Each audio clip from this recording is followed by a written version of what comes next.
and give y'all some inspiration, give y'all some motherfucking, some energy. I hope y'all ain't at home motherfucking laying down with your fucking head off. Fuck that. Fuck that. Fuck that. We don't lay down. I ain't never laid down for a motherfucker in my life. What? I ain't never laid down for a motherfucker in my life. I don't lay down for evil. We don't lay down for evil. We don't lay down for evil. If I'm wrong, I'm humble. I'm gonna tell you I'm wrong. I apologize. I was wrong. Now let me show you my apology through the correction of my behavior. Let me stop moving the way I moved previously, which caused me to be incorrect in my activity. That's the type of man I am. If I say something that offends you, I'm going to apologize. If I said it in front of somebody, I'm going to apologize in front of the person I said it to you, to get your respect back from it. That's how I move. I'm a humble motherfucker. I'm not bigger than nobody. If I offend you, I offend you. But bitch, I don't lay down for evil. I don't lay down for wrong. I don't lay down for stupidity. And I don't lay down for ignorance. That's not what we go to war with that. We go to war about that. We go to war about evil, period. I don't lay down for evil. And I don't lay down for no stupid ass, retarded ass, horrible decision making mother. No, I'm a righteous man. That don't mean I'm a bitch ass nigga though. That don't mean I'm an idiot though. That don't mean you can tell me anything. That don't mean you gonna play me. But I am a righteous man. So we about to run a bag up on these bitches and get the fuck out of here. And I'm about to lead the way. And we getting the fuck out of the matrix. Are you ready? Are you ready to pop this gold pill? Are you ready? Fuck that blue and that red. We gonna pop that gold pill. We gonna pop that motherfucking gold pill. Period. Is you ready to pop this gold pill? Because I got you. I got an infinite amount of these motherfuckers. And they just coming. They still coming. Straight up.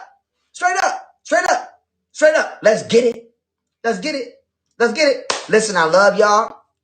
I appreciate y'all. I wanted to come on here and give y'all some beautiful, fantabulous energy. Let y'all know I love y'all. Appreciate y'all. Shout out to all my kings out there. Shout out to all of the black men out there. I got a program for us. We're going to get our weight up. We're going to get our minds up. We're going to get our combat skills up. And nigga, we just going to chill and mind our business. We ain't going to bother nobody. But ain't nobody going to bother us, though.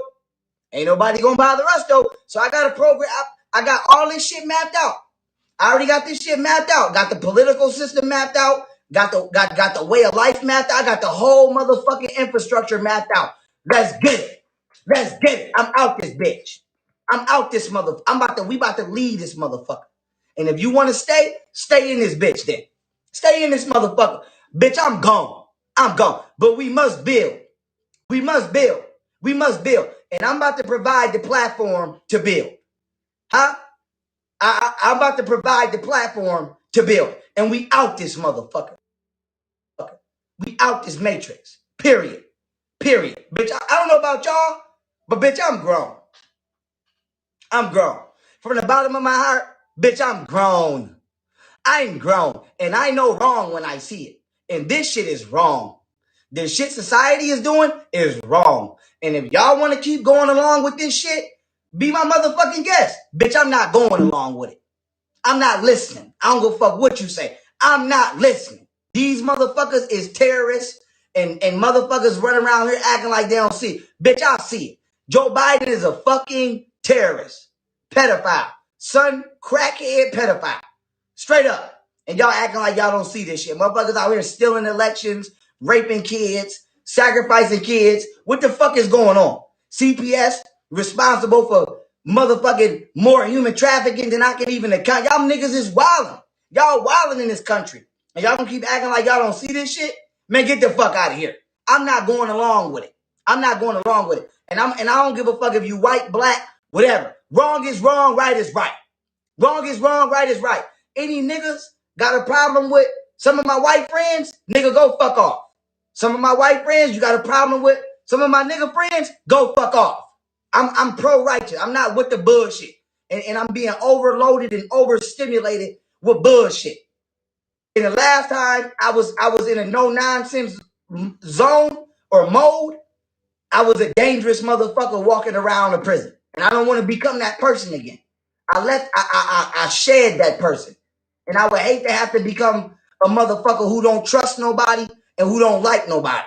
Because when I'm in that state, underneath my mind, underneath the influence of distrust and dislike, I become a totally different motherfucker.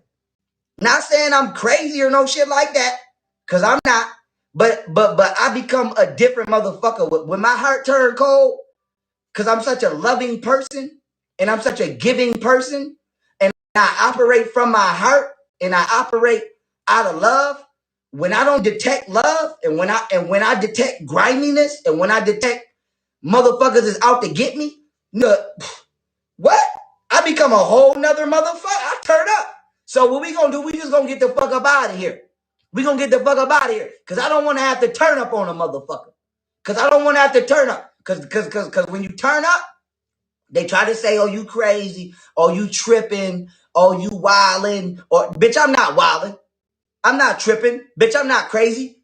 I see bullshit. I see bullshit. And when you call out bullshit, they try to use it against you and say you tripping. You the motherfucker with the problem. You bugging out. You wild. Man, get the fuck out of it. So we about to get out this bitch. We about to leave. We about to leave. Don't come half stepping. Don't come half stepping. Don't come half. We about to get the fuck out of here. We about to support each other and build some shit and get the fuck about it. I can't do this no more.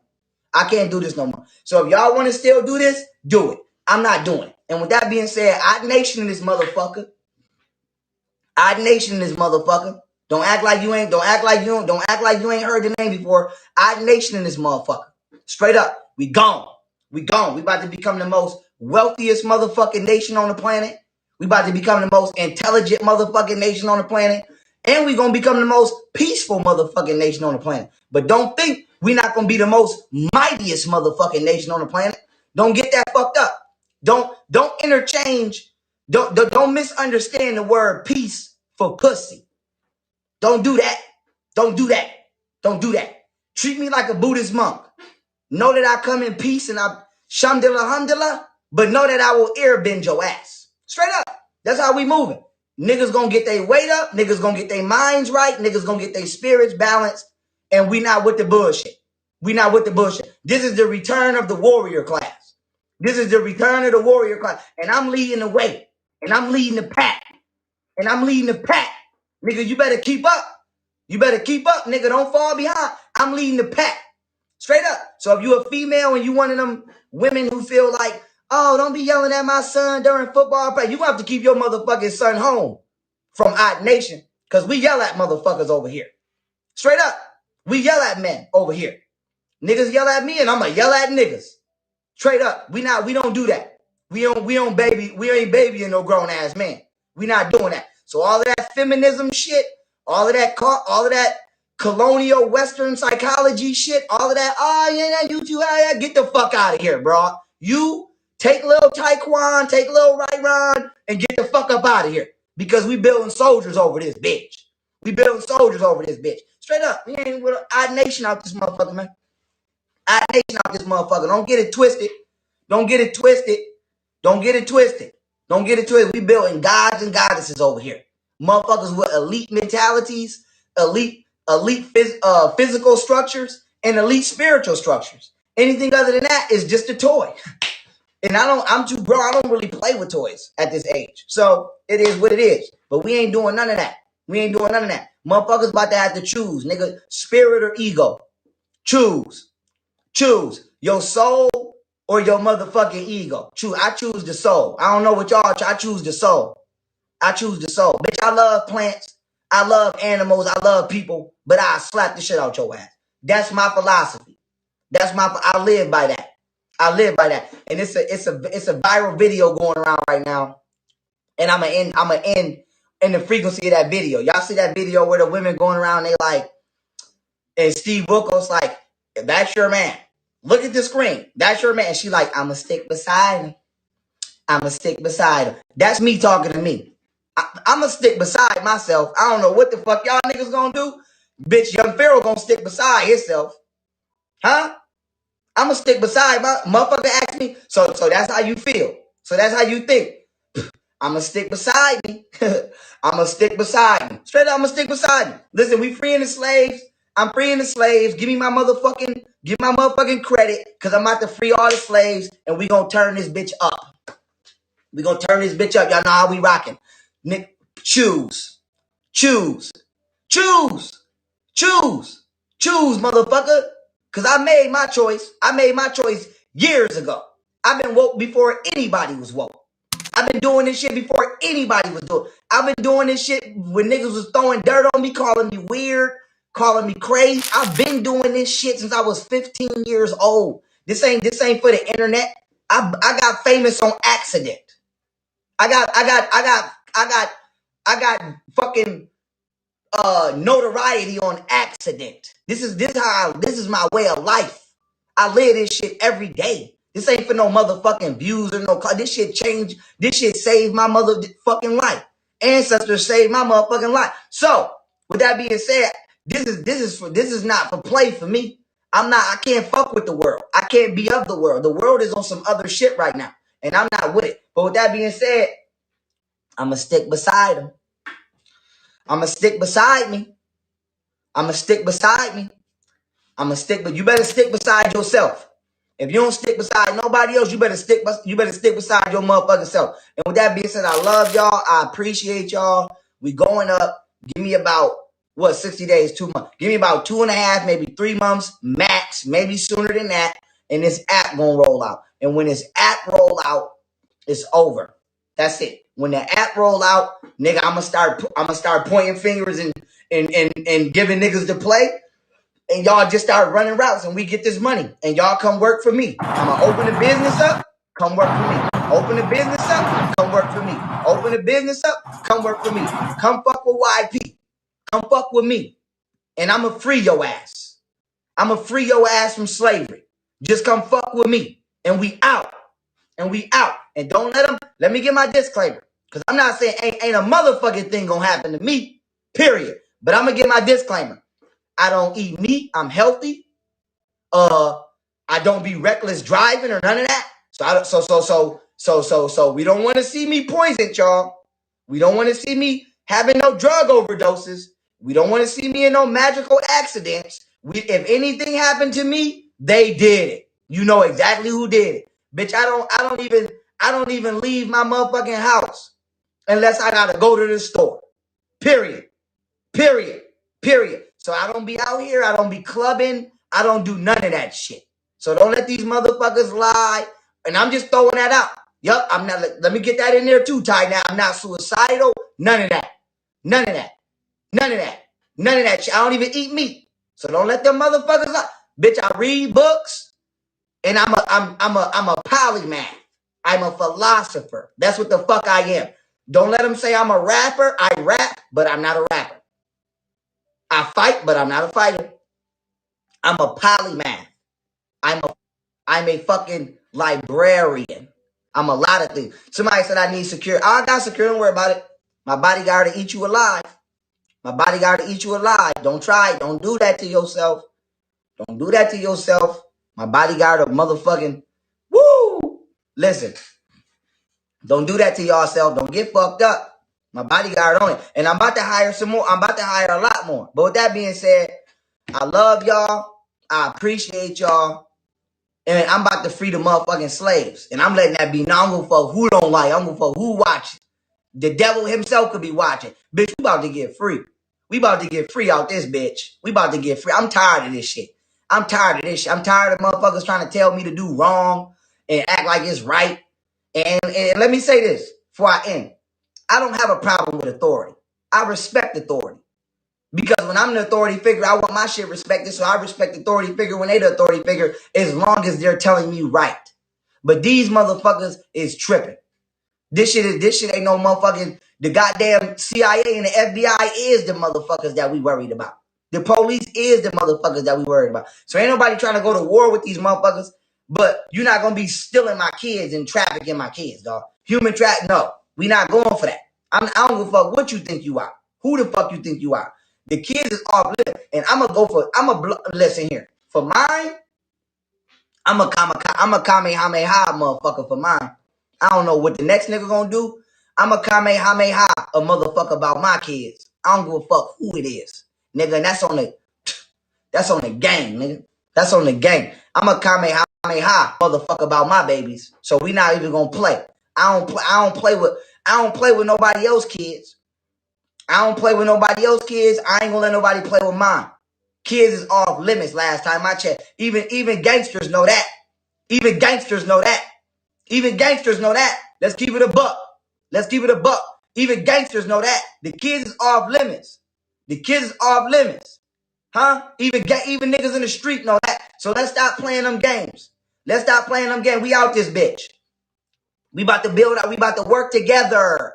We're about to cooperate and work together. We're gonna make men masculine again. We're gonna make women feminine again. We're gonna work network with each other properly. Huh? Nigga, you gonna stop being a bitch, and woman, you gonna stop acting like you a nigga. Everybody gonna play their roles properly. Let's watch the kids, love the kids, raise the kids, and we not gonna be abusing and we're not doing that. We're not doing that. Let's live life the way life was meant to be fucking lived. All that other shit, y'all, I'm not with none of that. None of that weird ass, crazy, psychotic, satanic shit, y'all. I'm not with none of that shit. Let men be men, let women be women, let children be children, and that's it. That's it. If you a nigga and you think you a girl, go talk to Joe Biden about that shit. Go talk to Joe Biden. I don't have nothing for you. I don't have nothing for you. I don't accept none of it. I'm letting that be. I don't want to hear none of that. I don't want to hear no, well, why? Why is not no LGBTQ high in there? Because we don't play them fucking games over here. We don't play them fucking games over here. That's why. And I'm not catering to nobody's mental fucking illnesses, because that's what it is. It's a fucking mental illness. Literally. It's in the DSM. It's called transvestic disorder. It's a fucking mental illness. It's a mental illness. That's what it is. You a grown-ass man who got a dress on because you believe you a grown-ass woman. You're crazy. And I'm going to call you what the fuck you are. You're crazy. If I come on this goddamn internet tomorrow and I'm eating a motherfucking mouse and you like, Pharaoh, why you eating a mouse? Because I think I'm a fucking cobra. You going to say I'm crazy. If y'all see me trying to swallow a whole motherfucking rat without chewing it, because I believe I'm a cobra today, you're gonna think I'm crazy. Okay then. So let mental health be mental health. We not about to be tweaking mental health because motherfuckers want they motherfucking I wouldn't even say ego. I don't know what the fuck that shit is. Y'all niggas want y'all warped ass realities massaged. Ain't nobody about to be playing with y'all niggas. Nobody about to be playing with y'all nigga. If you think you a woman, nigga, it's a place for you. But our nation is not that place. We don't play them fucking games around here. We don't play them fucking games. I don't want to see a nigga in the dress. Bitch, we might ban Tyler Perry ass. We might ban that motherfucker. He might be banned from coming over there in the dress. Ain't none of that. Men gonna be men, women gonna be women. We gonna respect each other, and that's what the fuck it is. That's what the fuck it's gonna be. If we can't have peace, we must have war. So let me know which one you motherfuckers want. I want peace. I'm gonna be the first nigga that said I want peace. I don't want to smoke with nobody. But I'm not with that bullshit though. I'm not with no bullshit though. Period. So, y'all mean? It is what it is, y'all. It is what it is. I'm about to get out of here. Let me see what y'all talking about in the comments. Let me see what y'all talking about. I had to come on here and turn up for y'all one time. I ain't went nowhere. I ain't going nowhere. I'm hot every day. I don't turn down. I'm higher every day. This is my energy every fucking day. This is my motherfucking energy every day. I don't give a fuck what I'm going. Bitch, what? I don't give a fuck if it's wintertime, motherfucking apocalypse. Bitch, this is my energy. Period.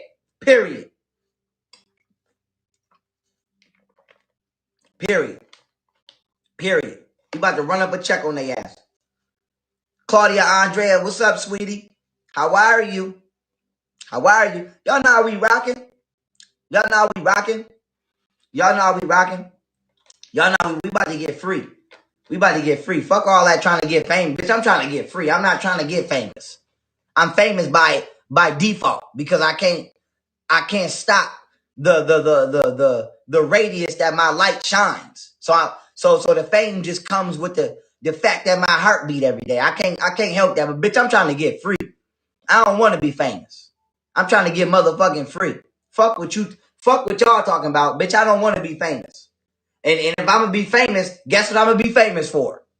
For getting free. See, y'all niggas want to be like y'all favorite rapper. Bitch, I'm trying to be free. I don't want to be like a nigga who can't say what the fuck he want to say when he want to say it, and he done suck a dick for the deal. Y'all niggas wanna grow up and be like the nigga who sucked dick for the deal. I don't want to be like a nigga who sucked dick for the deal. I want to be like a person who can get up when they want to get up, go to sleep when they want to go to sleep, meditate when they want to meditate, work out when they want to work out, read when they want to read, and be with their family when they want to be with their family, and be in the public when they want to be, and be private when they want to be. That's my goals. To be free from the matrix. Them my goals. Period. Them my goal. I don't want to be no motherfucking celebrity. Cause that's what they is. Celebrities. Motherfuckers on the camera acting like something they not. No, damn well they not built like that. Niggas don't want no parts of hell in the cell. Nigga be scared to spend a prison yard. Nigga ain't never shot a motherfucker a day in his life. Nigga ain't gonna shoot a motherfucker a day in his life. All these niggas snitching. You put any one of these niggas in any district attorney's office at any given time, and they gonna give up any nigga that they around at any given time. So why are we playing with these niggas for? Why are we listening to these niggas, watching these niggas, entertaining these niggas, when in the real world, when you cut the TV off and you gotta really go outside, in the real world, we wouldn't even hang with these niggas. Let's be honest about that. Let's be honest about that. We wouldn't even hang with 90% of these rap niggas. I wouldn't even beat you up because I know you would have told. I wouldn't even hung with y'all niggas.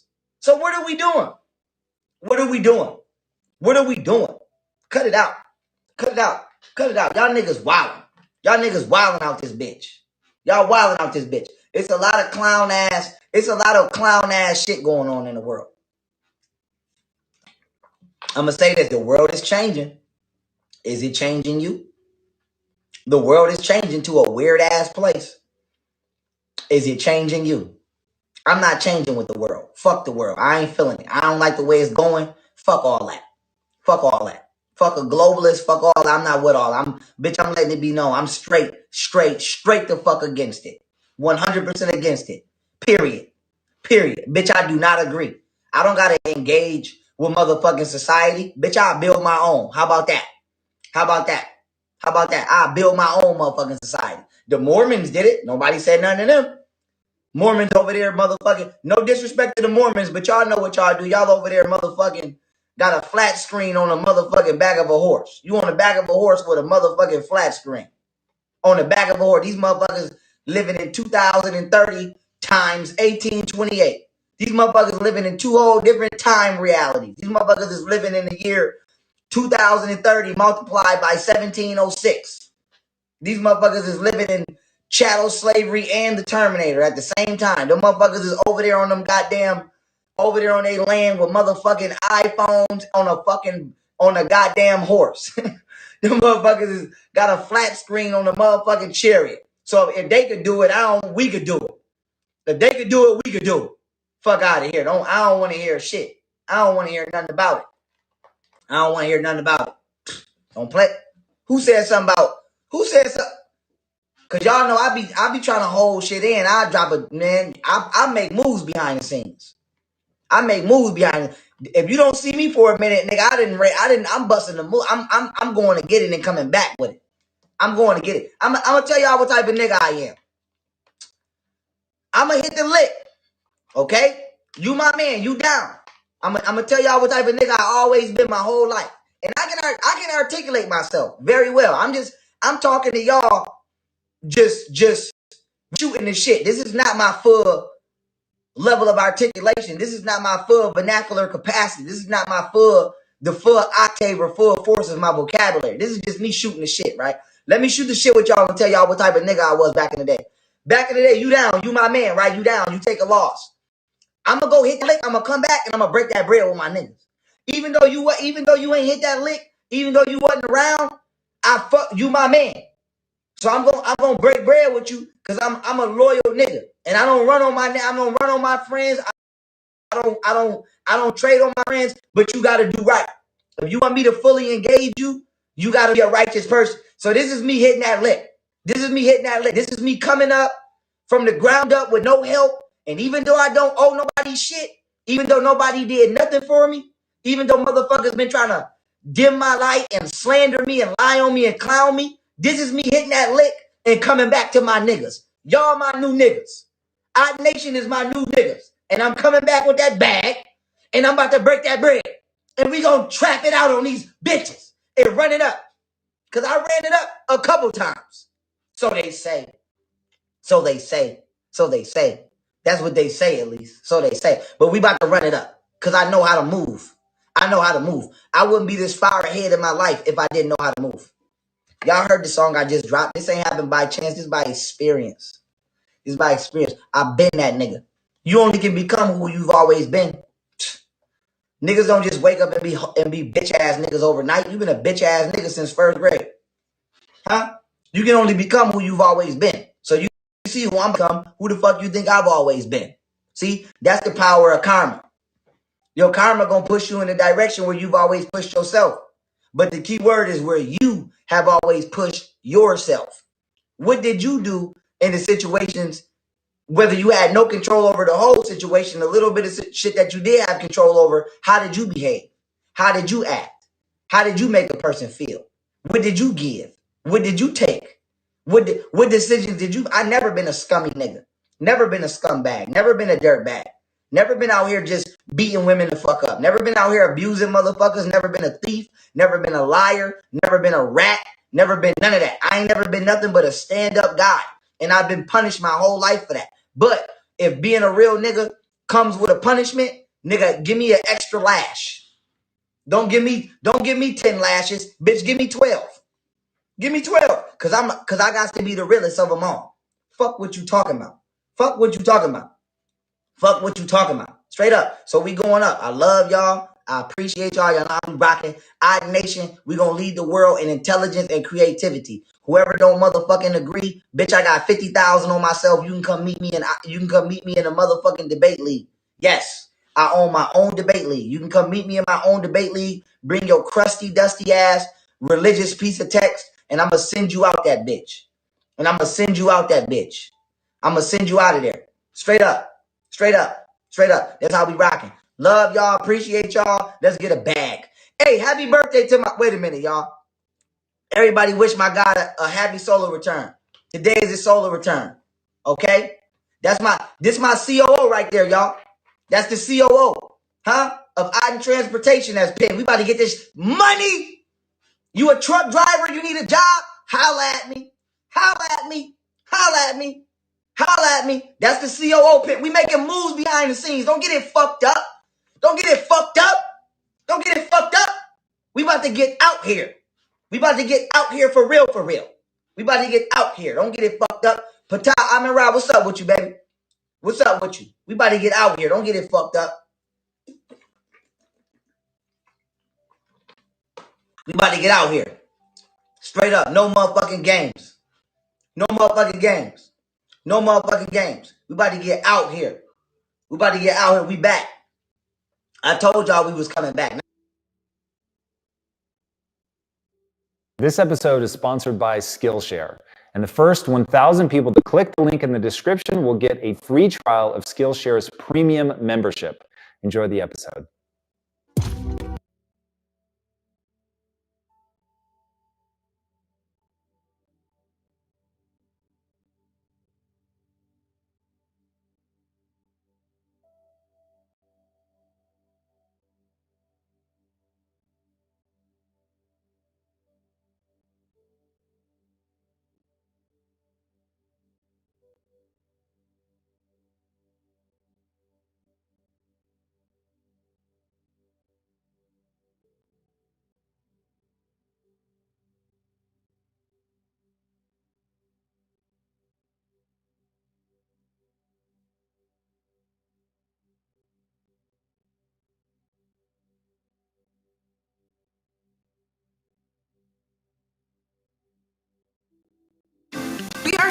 on a family vacation. Everybody is so excited for this. If you don't Before we start this video, I wanted to introduce y'all to a special guest and a new member of this family. Everybody say hi to Avon. This is our new French Bulldog puppy. We just got him. He's 8 weeks. So, yeah, the new dog, new face of the channel. Going to be in a lot more videos. And yeah, say hi. Say hi, buddy. Say hi. As you know, he's a puppy, so he still has a lot to learn. He's still very scared and still very nervous to be here. So, yeah, that's what we're dealing with right now. But anyway, this is Avon, everybody.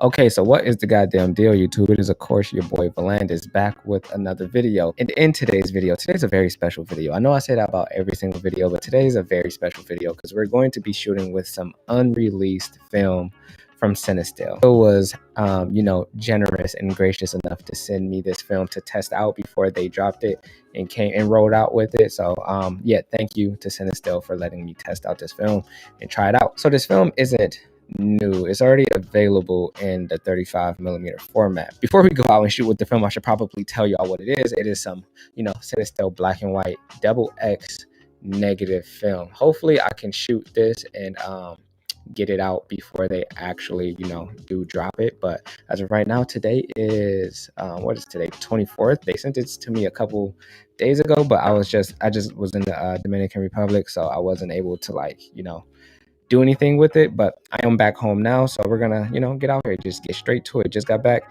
yesterday, so we're gonna get out here, get straight to it, and see what we can do, cook up with this XX negative film. Yeah, gonna take all three of these rolls with me. Might not shoot all three.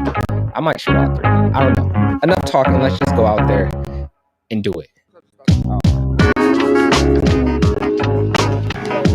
New.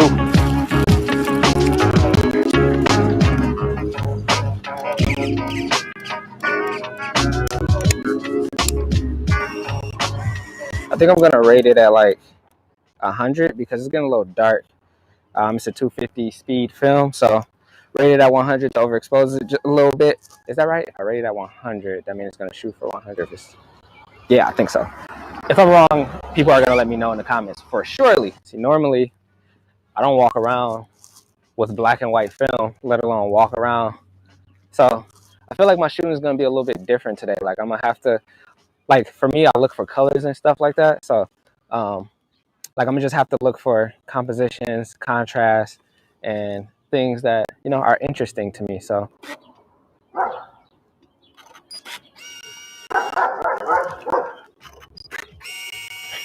let's go down this alley.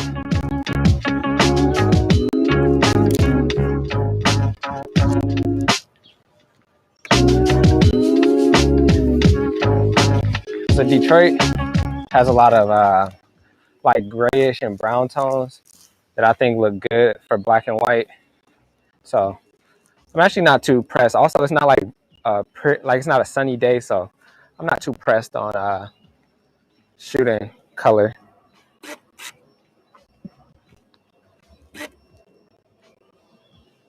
Oh, sorry. Just taking a picture. Sorry. Thank you. I'm gonna get the cat in it if you don't run away.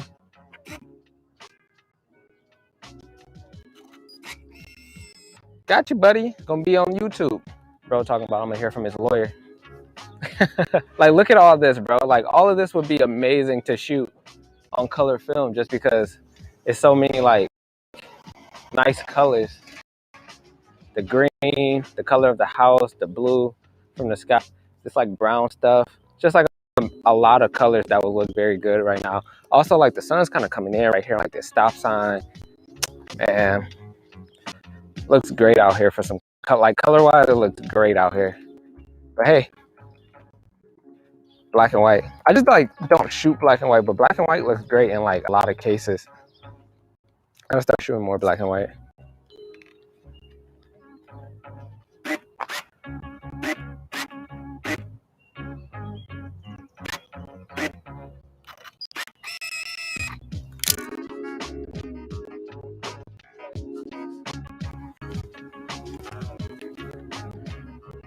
Oh, good one.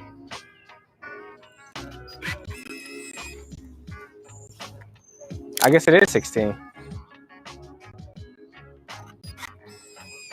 Look at this red, like nice bright red whip. Pontiac. What is it, Firebird? Ooh, what's that bitch on? Like 20 something? No, I'm like 16, 18. It's nice though. I'm gonna take pictures of it. I'm gonna move on though. Like I would take more pictures of it. But like I said, bro, we in Detroit. This ain't LA. This ain't That's why yeah, you know what I'm saying? This ain't like those places that you do that at, you know what I'm saying? I'm gonna go back and take another one, actually.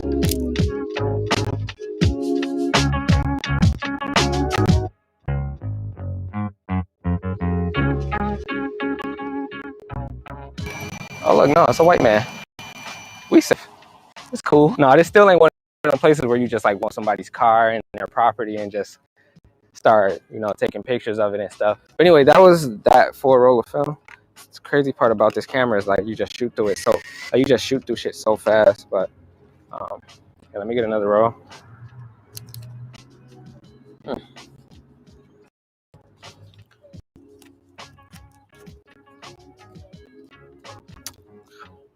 I don't even know if I had to do that. It seemed like it was sticky, but who knows? All right, let's shoot one roll.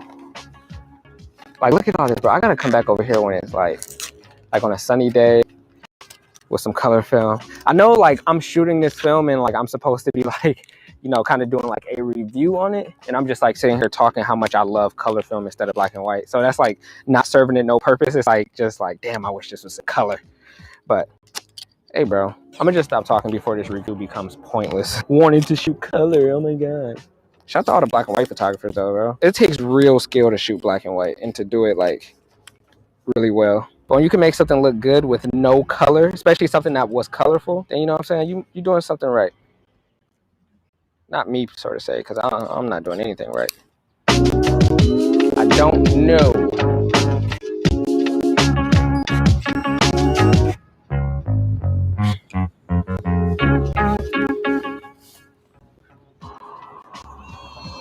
Hey!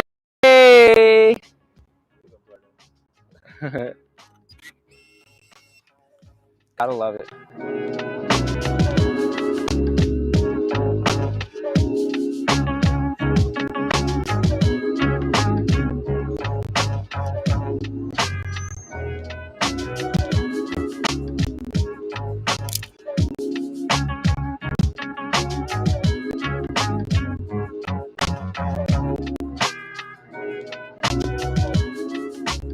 All right, now we are back at the crib. As y'all can see, this was indeed some black and white film. So as y'all know, and to be completely transparent with y'all, I am not a fan of black and white film. I shouldn't say a fan. I just don't use it too often because I do rely on colors for a lot of the work that I create. So color film is a no-brainer. Also, I started on digital. So like if I wanted something in black and white, it was easy to put something in black and white instead of not having the option to return something to color in later processing and, you know, post-production and stuff like that. So I've always opted to just shoot color and to shoot in color. I see in color. I have all my reasons for shooting in color, so I never really gravitated towards black and white film. I do like black and white film, and as I grow as a photographer, I have been becoming more appreciative of black and white film and the photographers who shoot black and white film. So in regular people terms, Cinestill takes motion picture film used for, you know, motion pictures, movies, and they turn it into film to which you can use it for taking pictures, stills, as one would call it. So naturally, this film has that softness that I like and kind of that bloomy effect to the highlights that I liked. Very subtle, but it is there, and I don't need a pro mist to achieve that look while shooting with this film. As y'all can see in some of the photos, if you look at the highlights, they are kind of, you know, soft. Like I was shooting with a pro mist filter, but as y'all seen, I was not. This film, as I stated earlier, I wasn't completely sure, but I do know now that in daylight, it is a 250 speed film. I did overexpose it. I actually didn't need to, but I'm not mad that I did. Also, in tungsten light, it has a base ISO of 200. But you can also push this film to 1600 if you're into that type of thing, which makes this film perfect for low light shooting as well, and just like indoor kind of studio photography or just indoor photography at all. So for me, like, I've been testing, and also I need to test a lot more black and white film, because I do need to find like kind of my favorite black and white film, and also just start shooting more black and white film, because photographer, since like trying to find my favorite black and white film and shooting other black and white films, it's been hard to kind of find one with the contrast that kind of fits my needs and the things that I like to see in like a black and white image. And I do think that this film achieves that. And before we go any further, I do want to say that this video is not sponsored by CineStill. I am allowed to have my own opinions about it. If I wanted to get on here and say that it sucked, I would 100% say so. But moving on, I do think that this film, the contrast of this film works for what I shoot the best. Is very just like middle ground contrast. I love the blacks and just like the dark parts of all of the images, and I love the light parts. I think it's a good contrasty film, but not like overdoing it where it's like the blacks are too black or the lights are extremely just white. So I do like that a lot about this film. I do like black and white images. Some of my favorite images that I've ever taken, even on digital, have been in black and white. So, put in black and white. So I do want to find a film, and I do want to start doing more work, like just dedicated work to black and white film. And I know it might have sounded a bit annoying, me out there complaining that I didn't have color film to shoot some of the things that I was shooting, because as a color film photographer, that just comes with who I am as a photographer. So I'm sorry if that annoyed y'all. I'm not really that sorry, but if it was annoying, I understand, because it's just like, hey, just shoot with the film, bro. Relax. We understand you like color photography. We all do, but just shoot the film. That's why we're here. Don't say nothing about it, but I understand. You feel me? To walk past all these things that you see in color and immediately wanting to take a picture of it because of the color, and not having color film forces you to be a different type of photographer, if that makes sense. So now it's like, instead of depending on color to save your image or to make this image incredible, you start to focus and look for other things. If you struggle with lighting and controlling light and just like seeing the way light affects an image, shooting in black and white and practicing with black and white will definitely help that, because the contrast from just black and white, from light and shadows, will definitely change the way you shoot and just like look at overall images and compositions and things of that nature. So I do want to start shooting with more black and white, so I can increase my knowledge and skills in that department, and not just so much depend on beautiful colors. You know what I'm saying? It's not like, y'all know what I'm saying. I don't really gotta get into it, but anyway, yeah, that is CineStill's new, what is it, double X film. When I first got it, I thought it had another X on it. I was like, what kind of freaky ass film is this? I didn't know what was going on. I was like, hold up, CineStill, what y'all doing over there that I don't know about? What kind of film is this? But anyway, it was great. Thank you to CineStill for sending me the film and letting me test it out. It is indeed an amazing film stock that I will probably be shooting more of in the future. But anyway, that's going to wrap up the video. If you are not subscribed to the channel, please do me a favor and hit that subscribe button. If you are already subscribed to the channel, I am not talking to you, because you already did what you had to do. There's no more further steps. Actually, ring the bell so you get notified every single time I drop a new video. It is always and gratefully appreciated. And I do appreciate y'all, for real. But anyway, that's going to wrap it up for me. Now let's get up out of here and let's go do some shit and clean up some shit, because the damn dog running amok in the crib already. So y'all gonna be seeing a lot more, bro. But just know he's already stressing me out. These puppies, bro. It's like raising a kid. You know the vibes.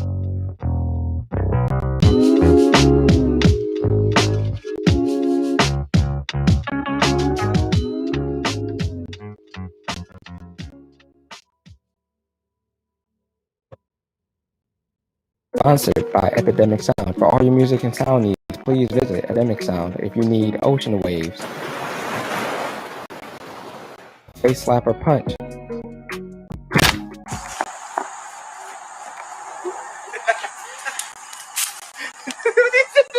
thunder,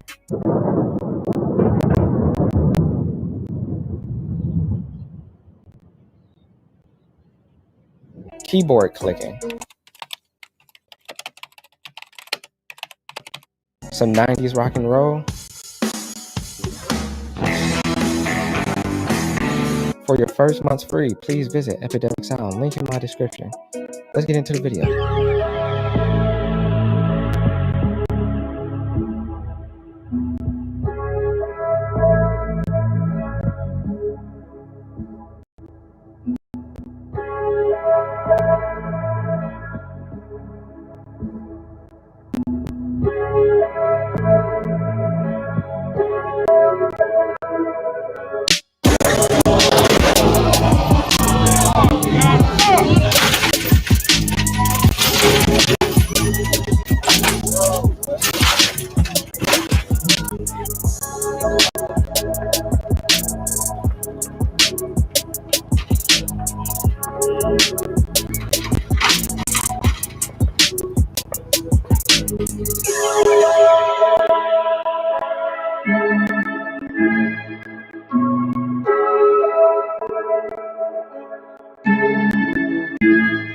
All right, so what is the goddamn deal, YouTube? It is, of course, your boy Philandis out here in LA. Right now, we about to shoot some lowriders.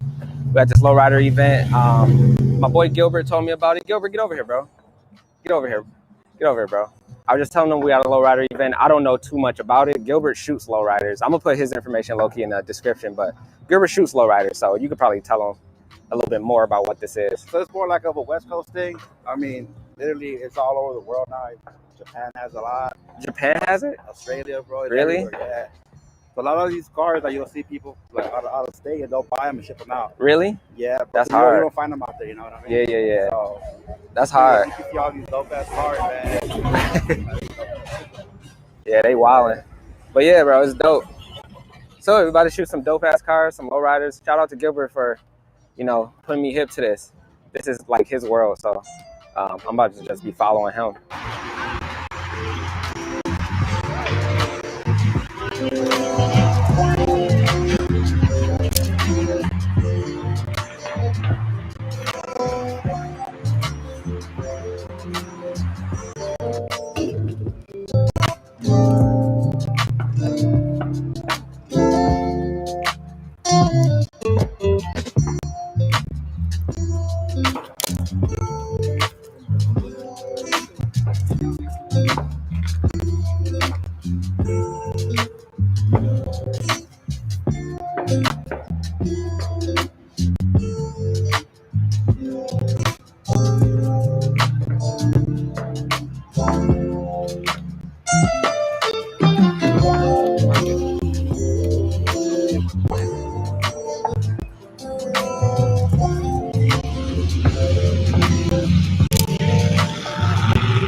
Really? That's some fucking intricate shit.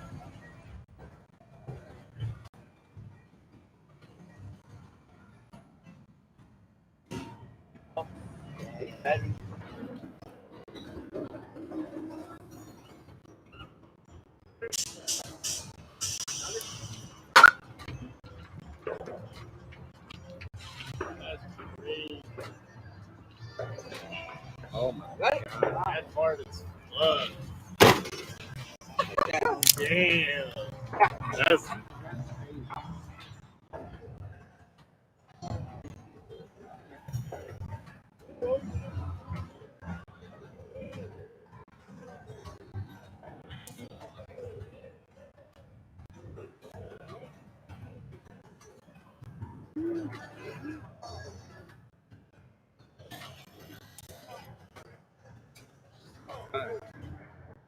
Got that shit.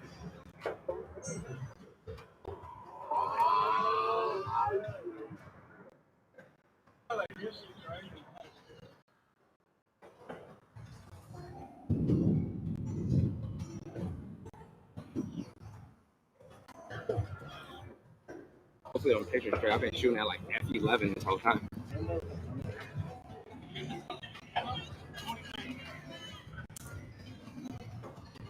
Still will do.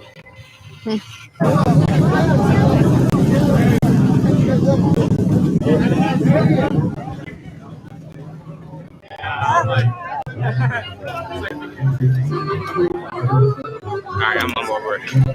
Okay. I'm hot as hell. Where I was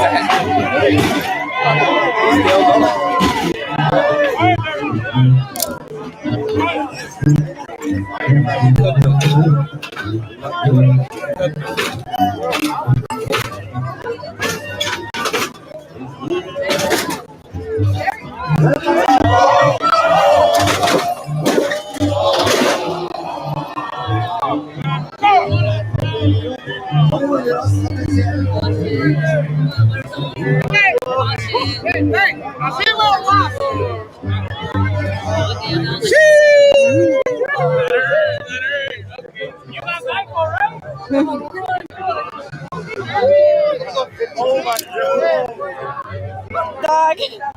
Look at that cutie. Can I pedal?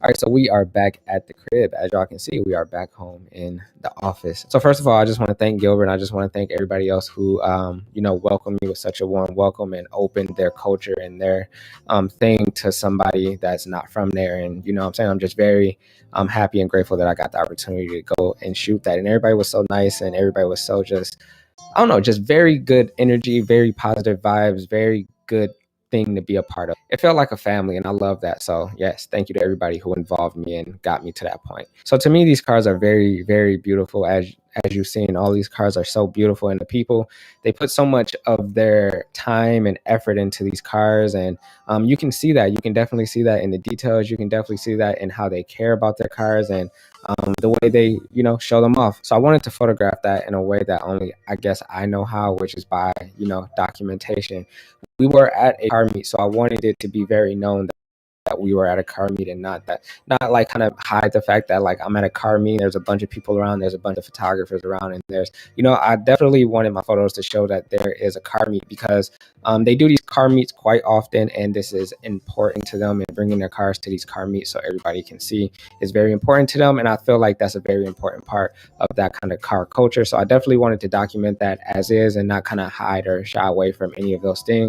And as beautiful as the cars are, the people who put their heart and soul, hard work and time into these cars, they're just as important as their cars. So I definitely wanted to document that, like the people standing around in a circle while the cars are hopping is very dope to me. Definitely wanted to show that and show like the aspect and like environment around that. So that's what I did. But anyway, man, yeah, just love these photos. I love the energy. I love being there. It was very fun. So as y'all seen in that last clip that I played was one of the cars hopped onto the other car, and it wasn't, at least it didn't like fall down from the very like height of the hop all the way down onto the car, but it still left a very crazy, just like noticeable and bad dent in the other car. I was kind of nervous because when things like that happen, you never know like where that's gonna turn or where that's gonna go. I actually heard that bro just paid for the car. The dude who hopped the car into the other one just paid for that car or whatever. But yeah, you just never know. But anyway, everybody was cool. They're very positive. Everything after that was still very positive. It was cool though. Definitely enjoyed my time. Definitely loved being there. And definitely when I go back to LA, I definitely want to go to more of these car meetups, because I really do like it a lot. It's definitely a vibe. I fuck with it a lot. So yeah. So anyway, yeah, man. Thank you to everybody who gave me the warm welcome. I very much appreciate that. But anyway, man, that's going to wrap up the video. If you are not subscribed to the channel, please do me a favor and hit that subscribe button. If you are already subscribed to the channel, I'm not talking to you because you already did what you had to do. This is gonna wrap it up for me. Let's get out of here, man. Let's go do some shit. You know the vibes.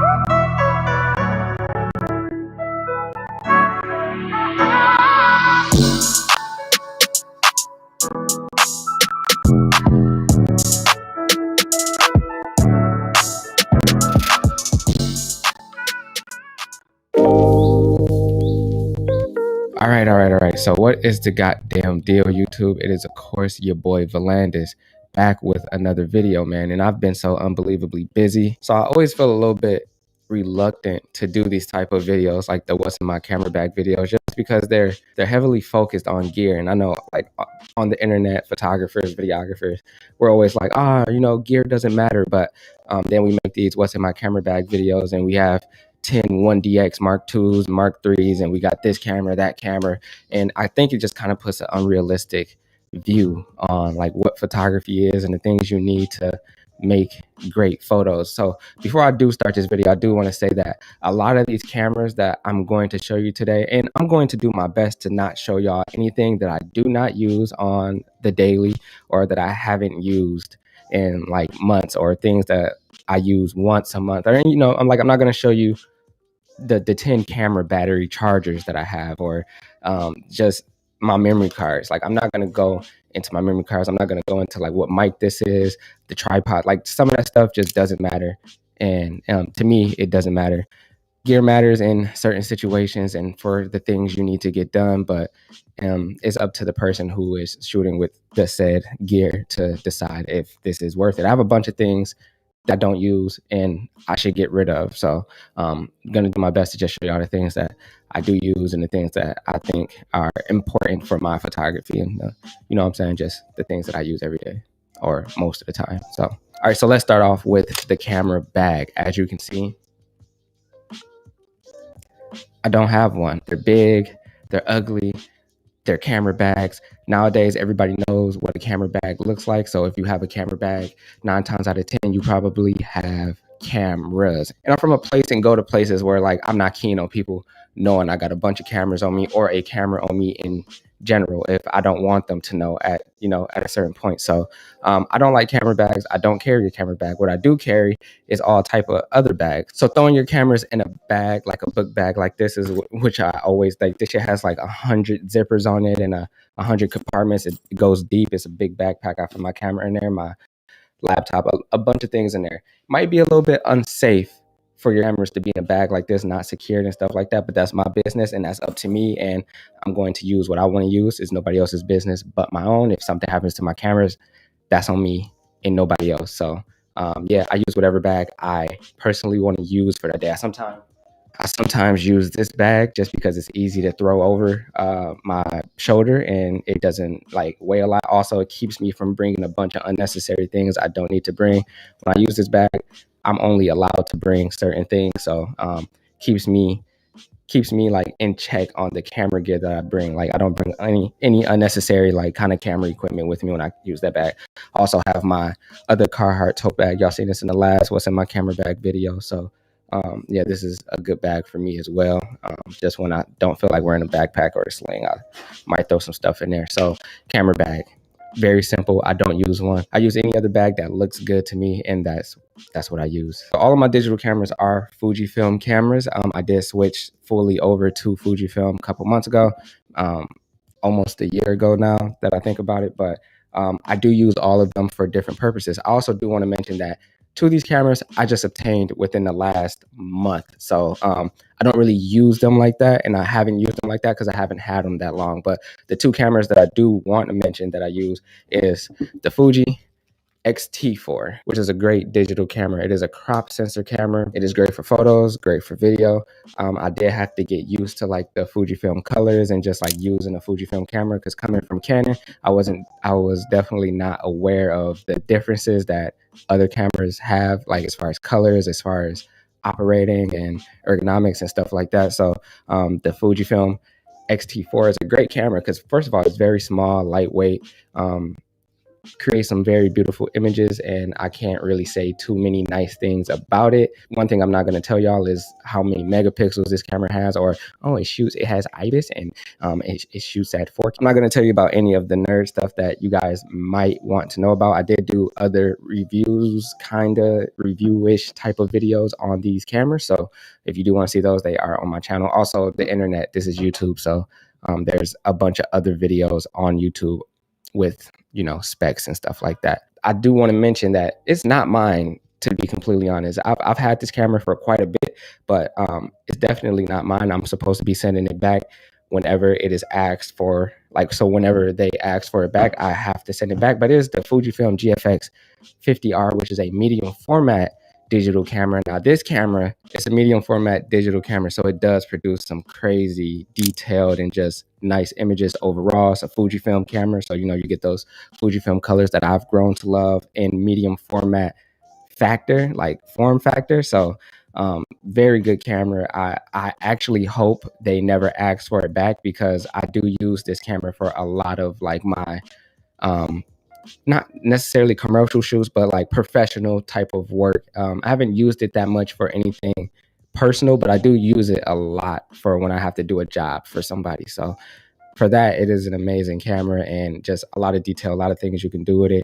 Two very good cameras that I do love and I use quite a bit. I just got this XE4 and I'm going to be using this camera a lot. You're going to be seeing this camera a lot on this channel, and just know this camera is a beast as well. It's just like the XT4, just smaller, and it's just nice. Like, I love it. It's my favorite Fuji camera that I've used. Getting into the lenses, I have the 16 millimeter lens, and on a crop sensor camera that's like a 24 millimeter. So yes, I've used this lens mostly for everything that I shoot with when I use the XT4 or the XE4 now. So I've used this lens for almost everything. The XE4 did come with the 27 millimeter that I was able to test out in Colorado, but that's the only time I've ever shot with that lens, so it's not too much to say about it. On the medium format camera, it has the 63 millimeter lens. Very good lens, very sharp. It's a 2.8 aperture on medium format, so that's wild. So just all around, very good camera, very good lenses for these cameras. I can't say too many nice things about it. So this is already becoming like too much gear, and there's going to be people watching this like he has so much gear. If he's not focused on gear, then like, what is all of this for? And every photographer, bro, every content creator, anybody who does anything creative always has the things that work for them, and they use the things that work for them. Just because I have all this gear does not mean the next person needs to have all this gear or obtain all this gear. I don't even use all of this every single day. And I do think the more gear you have, the more just kind of it messes with your brain, because you feel like you need to use all of it. Sometimes you might go to shoots and you might bring every single digital camera you have just because, oh, you can justify a reason to have the X100V and bring the XT4, but the XE4 for a backup. And then if I want to get something that's really in detail, I can bring the GFX. You just have to control yourself and just really think about the things that you need. I've obtained these cameras over years of doing photography, and I'm, at the end of the day, photographer, person who loves cameras and photography. The next camera we have is the Contax T2. Just obtained this camera not too long ago too. It is a 35 millimeter point and shoot film camera. My favorite 35 millimeter point and shoot that I've used so far is it feels good. The images look amazing. Very small, easy to throw in your pocket. If you're like at a party or something, or at a function, and you want somebody to like take pictures of you, because as a photographer, I never get pictures taken of me. None of my friends are photographers, but this is an easy camera to just like hand to one of your friends or whoever's around and just be like, hey, take some pictures. You don't really need to even know how to be a photographer. Turn the flash on for them, take some pictures. It's as easy as, riding a bike. So once you learn it, you don't really need to know too much. I'm more so on the side of having fun with it, documenting everyday situations. I do want to use it for some photos in my book. I think it'd be easier to document some things if I just bring this camera and not like a big Mamiya or like none of these digital cameras. It's a little less intimidating, a little bit more fun. So Contax T2. And as you know, the Contax T2 is definitely, any Contax camera at this point is like a fashion statement and a fashion piece. So if you have a Contax, you're the cool one. You're, you know what I'm saying? That person with a Contax. So this is just a super great camera that I've had for like a year now. I don't shoot with it often. Actually, I do shoot with it often, but a lot of the footage is not seen yet because it is very expensive to get the footage from this camera developed and processed and all that. So a lot of the film that I have, a lot of the things that I've shot with this camera are just like sitting around the house in cartridges, like that I'll probably get processed and scanned at some point in my life. But right now it's just not that important. But I do use this a lot, even though like it doesn't seem like it because you don't see the footage from it anywhere. I do use this camera quite a bit. Every single time I get film for it, I I film for it quite a bit because the film's not expensive, but processing is. So Super 8 camera, very important to me. I use it quite a bit, even though it doesn't seem like I do. Use it a lot. The next thing and the most important probably camera that I have on my list of things that's in my camera bag is the Mamiya RZ67. Now, if you're a photographer, film photographer, you know exactly what this camera is. You've seen this camera on plenty other YouTube channels. You've seen this camera on the internet, Twitter, Instagram. You've seen this camera before. This is probably the god of like film cameras. They also make a Mamiya RB67, which is like just all mechanical, whereas this one has some electronic functions. But the RB67 in some cases, and in my opinion, might be a little bit better than this, because I've had issues with this camera since I've got it, but it works out. It is a 6x7 medium format film camera. So like the digital camera, medium format, you will be getting a lot of quality out of this camera. The Mamiya has the ability to focus real close to your subject. So you do kind of get like a macro type of camera. Instead of having to buy a macro lens, you can have a macro camera, and any lens can become a macro. And just like the quality you get from this camera, that look you get, the medium format look, it's a very good camera. I do think I'm going to eventually sell this camera and get a Pentax 6.7. I'm not gonna lie. I think the one thing I'm gonna miss from having this camera though is the ability to focus really close, but just that one ability alone doesn't trump everything that I want within the camera. It is big, it is clunky, regardless of it being the RZ and not the RB. It's still a big, just like overall heavy box. The 50 millimeter 4.5, which is a 25 millimeter on medium format. I love this lens. Is me, I like the environmental portrait shots. I like to have background and scenery within my portraits. It also allows me to take kind of environmental shots as well. So I do love this lens. It stays on the camera most of the time, but I have been getting into kind of tighter angle I guess lenses. So the 110 is definitely one of my favorite lenses that I have. Is a 2.8, and 2.8 on a medium format camera, as you can expect, it is a very like crazy thing to possess. Like you have a lot of power. Like having this lens grants you a lot of power. Goes down to 2.8. Amazing lens. I really don't know what more to say about it besides that it's a really good lens. I have been using this lens more often on my RZ than the 50 mil, just because I've been switching it up and trying to get into different type of things, testing things out and stuff like that. So also I've been in situations where the light has been lower, because I do live in Michigan. The light hasn't been great here, especially indoors. Outdoors is pretty dark. It gets dark around 5. So having this lens on my camera has made things a little bit better, saved me a little bit more light in situations where I wouldn't have had that light. So yes, man, the 110 on the RZ67 is, an amazing setup to have. The setup that I'm talking to right now, which is the A7 III with the 16 to 35 G Master lens. I use this setup for every single one of my videos ever. That's that. But I don't think I have anything else to really show y'all. These are my cameras. These are the things that I use most of the time, and more so than not every single day. Not too long ago, I only had 2 cameras, one digital camera, one film camera, and that was all I had. And I was very, very more than happy with that. And it didn't make no difference to me, the more or less things that I got for photography. Sometimes you get cameras because you feel like, oh, I need to upgrade my cameras.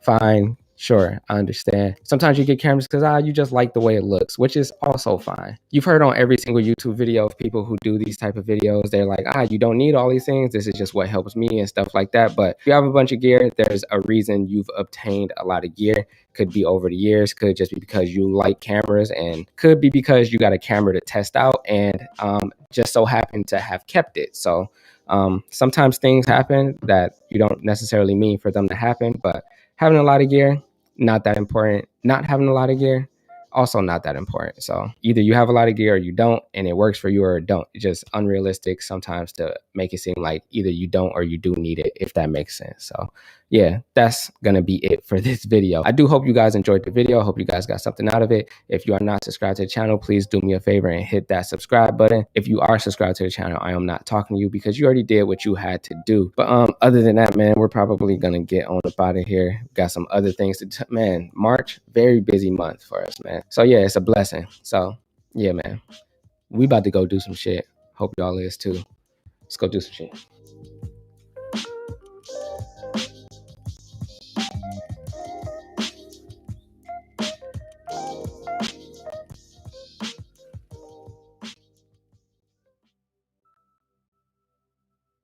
Today's video is sponsored by Storyblocks. Storyblocks exists to help you bring all of your stories to life without sacrificing your vision due to time, budget, or resources. You can stay on budget while telling the best version of your story with the most affordable subscription plans and tools on the market that best fits your needs. Storyblocks has an ever-growing library that is demand-driven, so they're constantly optimizing and adding 4K and HD footage, After Effects and Premiere Pro templates, music, images, sound effects, and more to give you everything you need to bring your stories to life. Assets are royalty free, so you can use your downloaded content anywhere for commercial and personal use. Once you have downloaded something from Storyblocks library, it is yours to keep even after your subscription has ended. I believe that every creator should have a Storyblocks membership, so click that link in my description to get started and get signed up.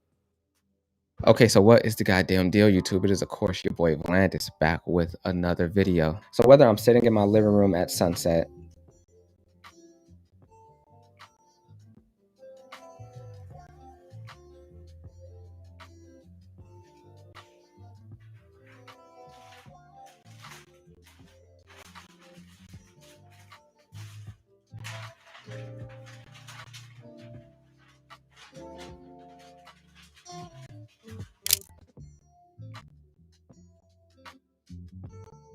going trap shooting with my homies,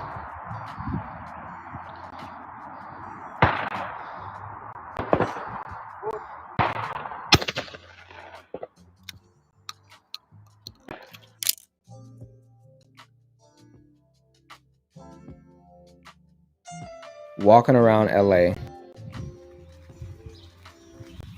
I hate that y'all are not walking in like centered of the sidewalk.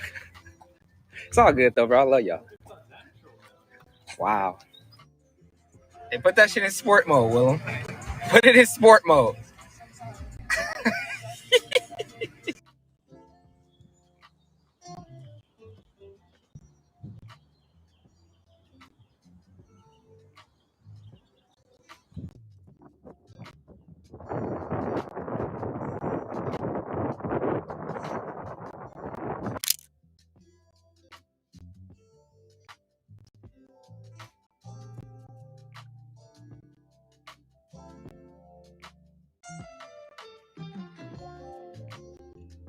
Or just overall making memories with my friends.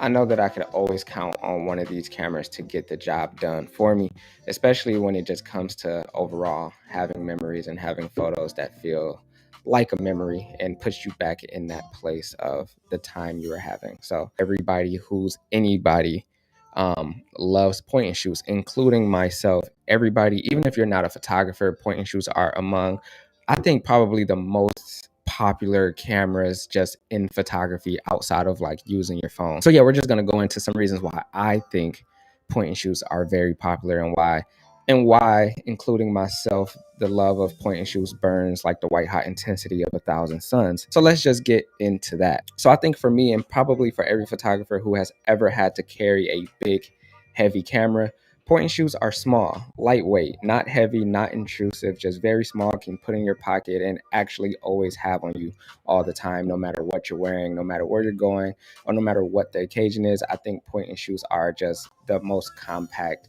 camera that you can, just have on you at all times. Speaking of which, I'm going on a trip this weekend out of the country. And for me, when I'm traveling, I don't want to, depending on what I'm traveling for, this is vacation. I don't need to bring every single camera I own or the best camera that I own, but I do need to bring a camera because, photographer. So for me, it's a no-brainer that I'm only going to be bringing my point and shoot camera because the pictures that I take there aren't like something that's very, I wouldn't say that it's not important, but it's not something that needs the RZ, quality or the GFX quality. It's just, hanging out with friends and family and just being in the moment. So I think these cameras are the perfect cameras to just have on you and take with you anywhere you go, and it doesn't really weigh you down or hold you back from anything. Another reason why I think point and shoots are so popular is because the quality over all point and shoots, to me, are kind of the same. Now, there you can argue that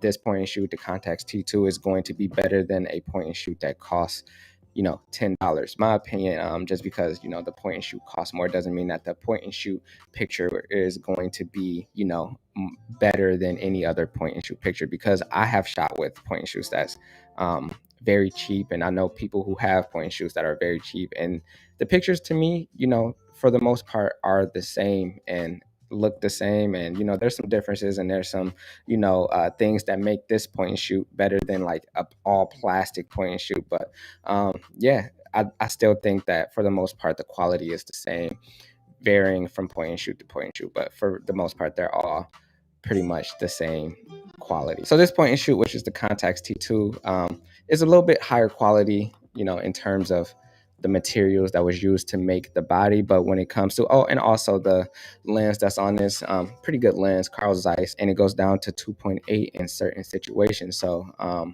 that's a factor into why it costs so much, and it's just a quality point and shoot.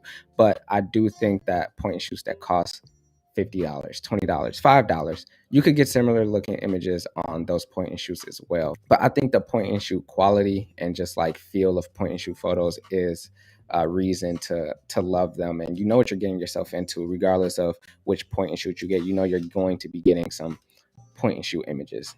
Another reason is they're fun. Like I said, you could just throw it in your pocket. They're very popular kind of get together and party cameras. Something that's not very intrusive, something that people aren't going to be like kind of intimidated by. Also, they usually, most point and shoots have flash on them, so you can get you some nice flash party get together images that everybody going to love, and just the memories that you have from these images feel like memories, and they feel like a good time. To be honest, some of my favorite photos of myself have been shot on point and shoot cameras, and just looking back at some of these photos, I just remember the time that they were taken, and just like the people I was around and the time I was having. So when you put this in someone's face, it's not like as intimidating as putting an RZ in someone's face, whereas this camera is fun. You put it in someone's face, they're still going to be having fun, they're smiling, and you put a RZ in someone's face, they're going to like start posing. They need to get the quality out of this camera that that they're in front of. So yeah, they're fun. Another reason is they're very cheap. For the most part, you can walk into any thrift store, antique store, boutique store, whatever it is, camera store, film camera store, and find a point and shoot and get started right away for a price that's not going to break the bank for the most part.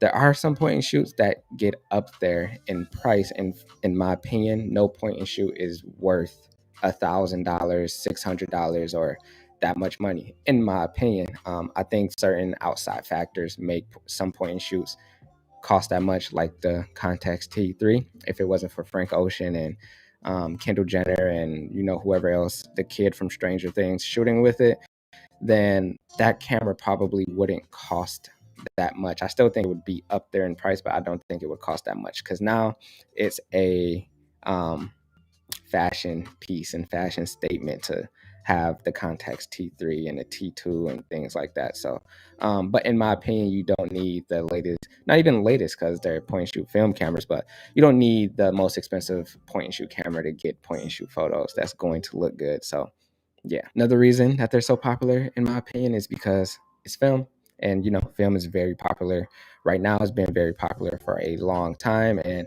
this is probably the quickest intro to film photography that people who don't shoot with film could have. So also, if some people just want to shoot film photos, but they don't want to take it too serious and just like call themselves a film photographer. So yeah, another reason, because film. Also, bro, there's so many reasons to why these cameras are popular. So I'm just like listing off reasons, like reason after reason after reason. But it's just so many reasons. Another reason is ease of use. Most point and shoots, actually probably more than not, have automatic functions. All you need to do, load the film up, turn it on, and start shooting, and the camera does every single thing for you. So that way, if you're not a photographer, you don't have to worry about things like ISO, shutter speed, aperture, and things of that nature. probably the film you get, you have to worry about what film you like or what speed, and like if something's really dark, you probably should still get 800 speed film. But even if you didn't, your camera's going to do the best job it can do with the film that's in it, and also flash. So if you didn't, you know, if it is too dark, you're probably using flash. For the people who are like, just give me the camera, I don't really know anything about photography, let's just do it.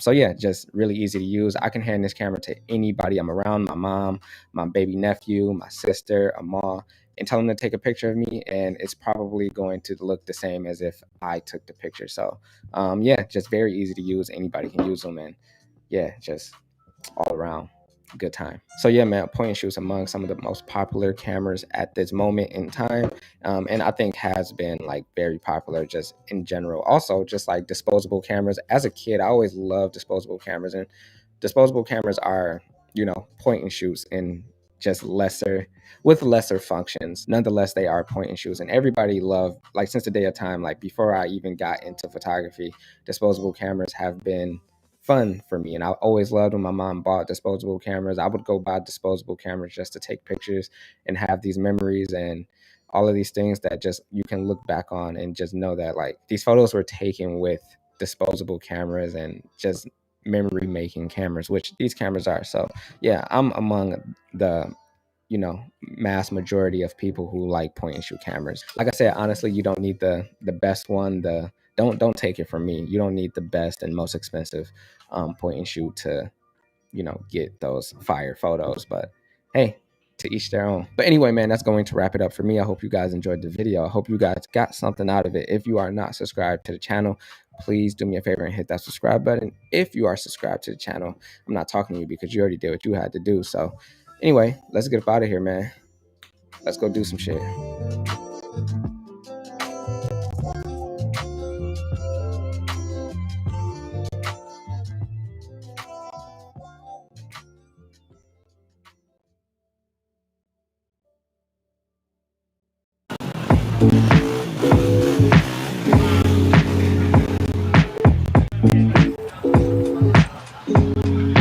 What's up, everybody? It's Volandis. Welcome to my class. I'm excited. You guys want to get to know a little bit more about my process and how I do things. One, two. Perfect. For anybody who's new to who I am, I'm a photographer from Detroit, Michigan. I take pictures of street and urban culture and life in the inner city. I've been a photographer for about 6, almost 7 years now. I've kind of created a style and learned things along the way that I think would be beneficial to share with everyone. All right, 1, 2. I started photography because growing up in my neighborhood, there wasn't many opportunities to be introduced to photography. There weren't many role models or many people that said photography is a way to express yourself. So I want people who look just like me and come from the places that I come from to also know that there's a way outside of the things that's set up for people to do that's in those neighborhoods, like play basketball or become a rapper or play football. I want them to know that you can do something creatively and express yourself in that way. And many years later, I find that I'm still, you know, hyped on the fact that kids want to do something outside of what they're set up to do through watching me and what I do through my photography. Some good lines right there, man. Look this way. What's great about this course is that I'll be teaching a lot more than I do over on my YouTube channel. In this class, we're going to talk a little bit about environmental portraiture, posing your models and having models be comfortable in front of camera. We're going to be talking about film and the gear that I use. And we're also going to show you how to edit some photos and some film photos. All right, so enough of me talking. Let's get straight into the lesson. All right, so what is the goddamn deal, YouTube? It is, of course, your boy Volandis, and I am Ashy. Hold on. All right, so first of all, I am very, very, very, very, very excited to announce that I have a new online workshop with a brand called Moment. And essentially the workshop is about environmental portraiture, and environmental portraiture is exactly what it sounds like: photographing subjects in their environment and kind of bringing their environment into a portrait of the subject. It is what I do. It is what I guess I'm kind of known for. And in my opinion, it is the best way to photograph someone in an interesting way that also captures and like creates more of a story around the subject you're taking picture of, rather than just like a super close just headshot of someone against like a white background. So this lesson is all about that, how to achieve that.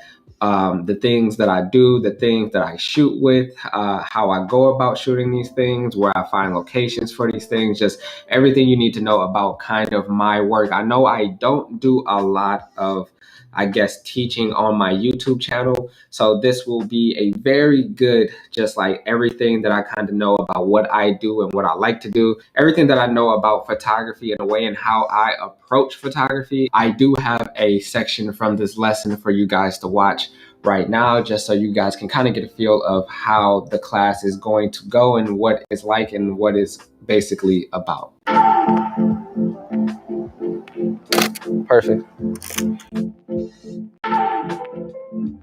So right now we're in Detroit in a backyard. I like shooting in backyards a lot, especially in Detroit when I'm like shooting my friends, because one, is very kind of like private, but two, like backyards are a big part of just like the culture here. Like a lot of things, like a lot of people do things in their backyard. A lot of people value and enjoy their backyards because they can like have parties, or they can have just like little things that's like close to them. So like backyards is a big part of being in Detroit. Like a lot of everything's in the backyard. Like you pull up to your friend's house, y'all hang out in the backyard.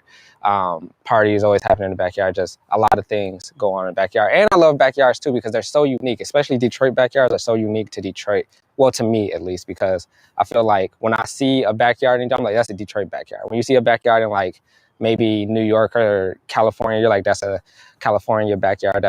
So for me, I like to incorporate a lot of my portraits in backyards. Going back into like the environmental portraiture thing, this is people's environment, and like when you put them in an environment that's theirs, they kind of just like attach themselves to that environment and become a part of it. So putting them in an environment that they're comfortable in and they spend a lot of time in is always important to me. So, well, right now we're going to be shooting with my friend Earl. Just get some portraits of him with the houses in the background. I kind of like the shed, maybe not like just the shed, but like it being in the background, like kind of exaggerates the fact that this is a backyard and stuff like that. So yeah, I like the greens, the gate, the fence. There's a lot of things you can do back here with this backyard. So yeah. Yeah, like stand there, like kind of like, I guess, do whatever. Like, it don't matter to me. I'll kind of just like direct you as we go on. Say I wasn't here, like what would you be doing? If you were just like walking around back here or something. Yeah.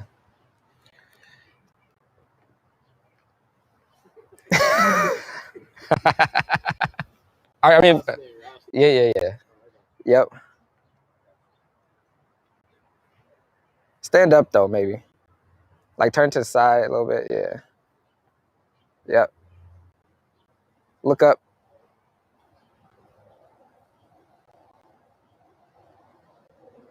Perfect. And then like, just like hold it up. Yep. Stay like that though, I'm gonna get like a little closer.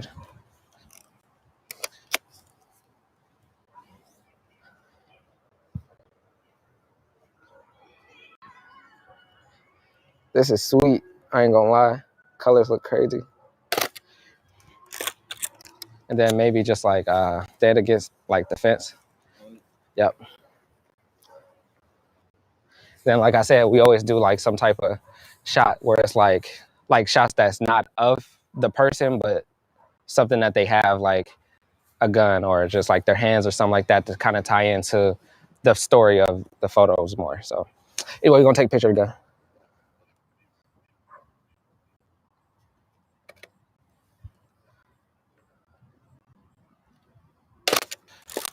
I like it. Here, come like stand on this porch real quick. Whose phone? That's yours? You can grab her phone, Earl.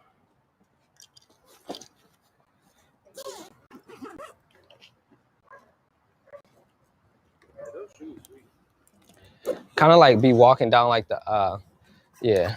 Right now we're shooting with the 90, so you know we're shooting with the 50 mil, huh?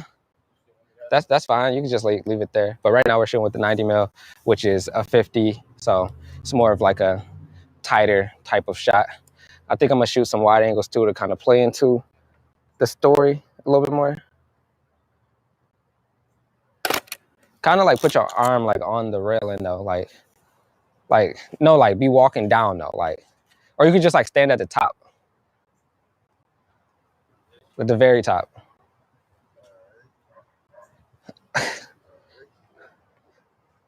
Or you can like low key like walk, like if you were walking down, how would you walk down the steps, bro? Yeah.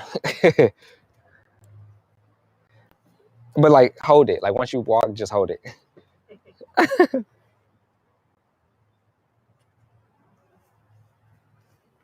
No, that don't look genuine.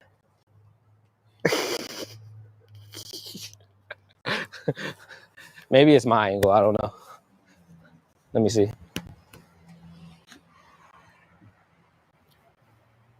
Even though these are environmental portraits, I feel like the subject matter is still the most important thing. Their environment is very important, which is why I put them in this environment. But, you know, they're still the subject, so I want them to stand out the most. So we're shooting wide open, 3.8 and around like 125-ish of a shutter. So he's not moving, so it doesn't really matter. I might shoot at 60 actually, so I can get a little bit more light in. Kind of like stand outside of it and like be walking in, like outside the gate.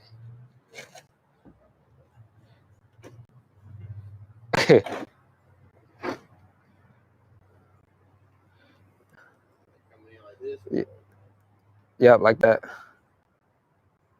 All right, 1, 2.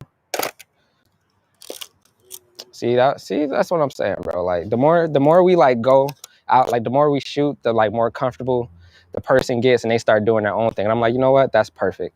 So just making people comfortable in the beginning. I feel like once you start shooting, like you get more into a rhythm, you get more comfortable. The person you're shooting gets more comfortable and they're like, you know what? I'm gonna do this. Sometimes they be like, I'm gonna do this. I'd be like, don't do that. That sucks. But for the most part, I'll tell them like, if somebody's doing something that just looks awful, don't be afraid to tell them, nah, that's not it. I've done it plenty of times.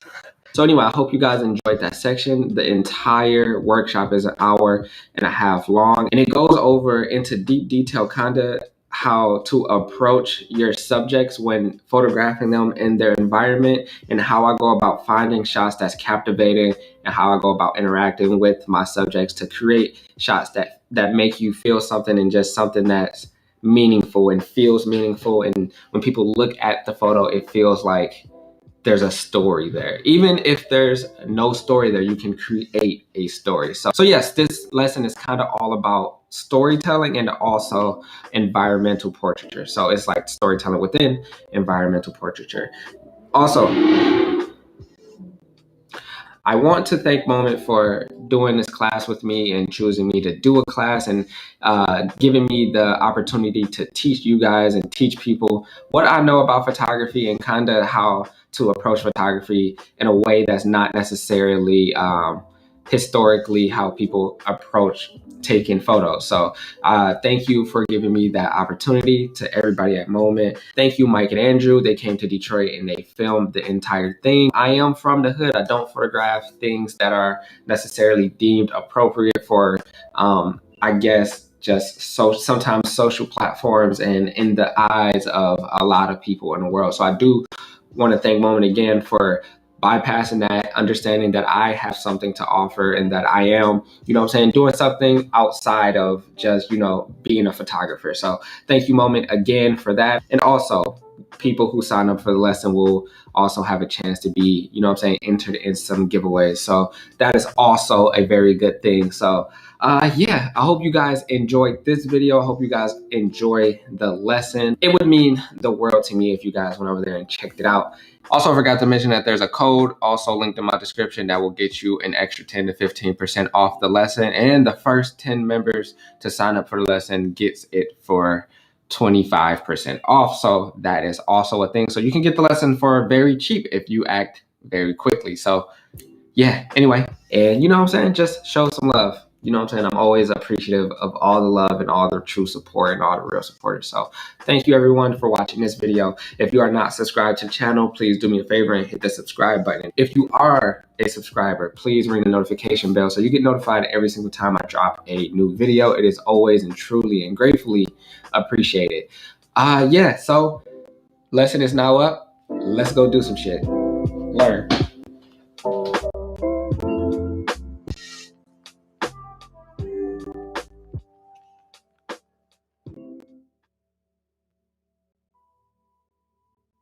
This is also not gonna take that long. I just wanted to share this moment with you guys, and I'm all here, so we're sharing a moment right now. But y'all see who that is from. So anyway, let's go ahead and open it. Yeah. Man, they left this shit downstairs in the lobby. What is it? It's just like YouTube dead smack on the front of that bitch. Like, you ready? Yeah. Oh, wait, I got a little note. It's very cool. I'm very appreciative of it. I'm very happy for it. But anyway, yeah, that's all I wanted to say. But anyway, into the real video that we're here for today. Okay, so what is the goddamn deal, YouTube? It is, of course, your boy Volandis. And by the title of this video, you already know what we're going to be talking about. Shooting film without a light meter. Hold on one second though. In my experience of shooting film lately, the film cameras I've owned do not have light meters on the inside. Now, I told y'all I wasn't going to teach on this channel because I don't want to use my information and make it seem like this is what you have to do, because I feel like the way people approach photography is always subjective. Whatever works for them works for them. Whatever works for me works for me. So I never want to actually like teach, but at the same time, I feel like some people could be interested in the way you do something opposed to the way they were taught, or opposed to the way that they know how to do something. So this is going to be one of those videos for me. I don't do these often, but who knows, I might change my mind and start doing videos like these. But anyway, how I shoot without a light meter. First of all, these cameras that I have right here, the RZ67 actually has a built-in light meter. Well, it's supposed to. Mine does not work. I had the RB67, does not have a light meter. If you're new to photography, and especially film photography, and you do not have a light meter, and you do not have the room to fuck up and take pictures that's underexposed or overexposed, because film does cost, and it costs a lot, and you don't want to be out there fucking it up because you don't know what you're doing. It's kind of intimidating because a lot of people don't want to get into it because they're like, I don't want to fuck up. I don't know how to really judge light. I don't know what's a good exposure also. But to be honest, you can download a light meter onto your phone, and then that's an easy way to, you know, meter your light.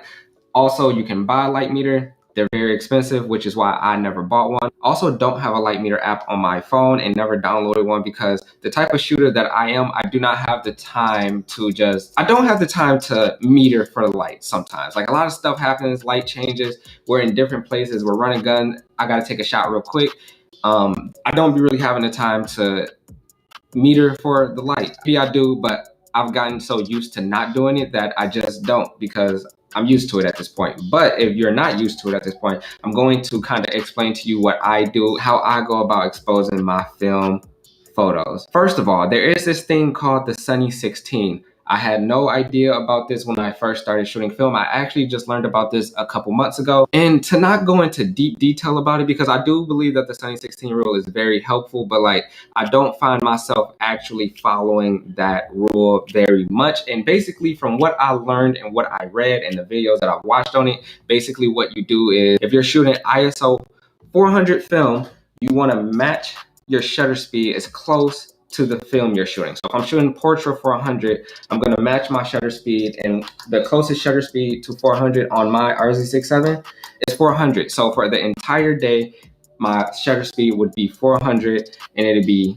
ISO 400 film in my camera. Apparently, like for the Sunny 16 rule, like if it's a very bright note, not one single cloud in the sky type of day, supposed to shoot it at f16. And then if it's like some clouds in the sky, you shoot it at like f11 still, shutter speed 400. And this is how some people go about shooting it. But I, for one, do not take pictures at f16, f11. Sometimes it very much depends. I kind of shoot wide open a lot, and maybe up to like f8. Rarely go to f11, but sometimes it's there. My years of shooting digital and handling light and just like really studying photography and how light works and where light is coming from and how light falls off and where it hits and like shadows. So I learned like what overexposure does and like how you expose for like shadows, or if you want to expose for the highlights. And I think it's a lot easier than like people kind of make it seem, especially with film cameras, because this film camera, there's not a lot of functions on my film camera. Like the highest my shutter speed goes to is 400. The lowest it can go to while I'm shooting handheld is 60. I learned that through trial and error. I feel like a lot of these things are learned through trial and error. I learned that the lowest I can shoot my camera while holding it is 60. If I go down to 30, it's gonna be blurry, it's gonna be shaky, it's not gonna look good. I learned that because it's happened to me. Also, with film, it's very forgiving, especially a film like Portrait 400. What you don't want to do is kind of underexpose film, because it's kind of hard to bring it back from underexposed and very easy to bring it back from overexposing. So there's a lot of room to fuck up. Does that mean you should overexpose and like make your photo completely white? Not at all. I still think you need to know a little bit how light works and what you're doing a little bit. What we're going to do today, we're going to be shooting inside in a studio, and we're also going to be shooting outside in bright daylight, and just showing y'all kind of how I go about certain things when I shoot in these situations. Barnacles.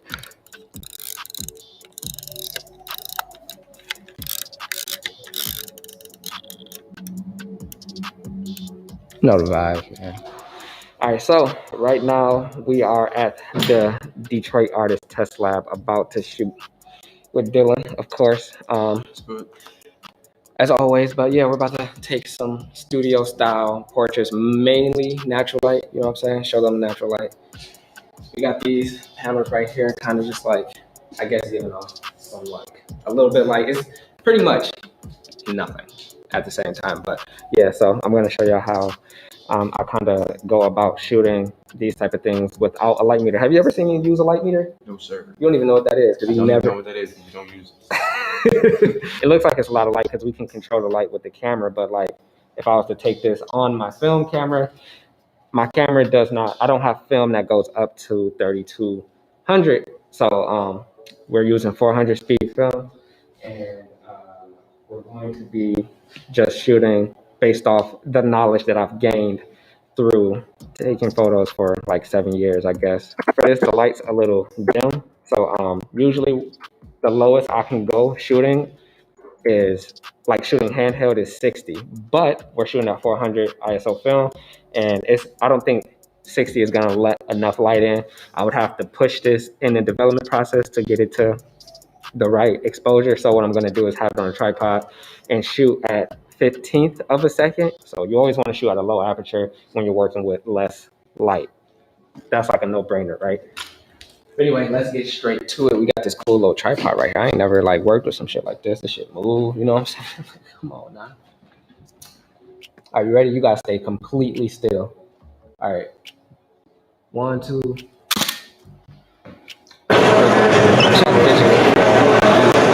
it's kind of like, and when I shot digital for years, when you shoot every single day for 7 years, you kind of just like have an idea of what light, like when light comes in from this way, like how it's gonna look and how it's gonna hit and where it falls off, and like how lighting kind of works. So I advise people, if you don't shoot digital or you get straight into film, I feel like it's gonna be a harder time understanding light as to when you shoot digital and then start shooting film. Also, I've been in situations where I fucked up, and when you fuck up, what happens when you fuck up? You learn. So next time you fuck up, so next time it won't be a fuck up, you know what I'm saying? Are you ready? 1, 2, 3.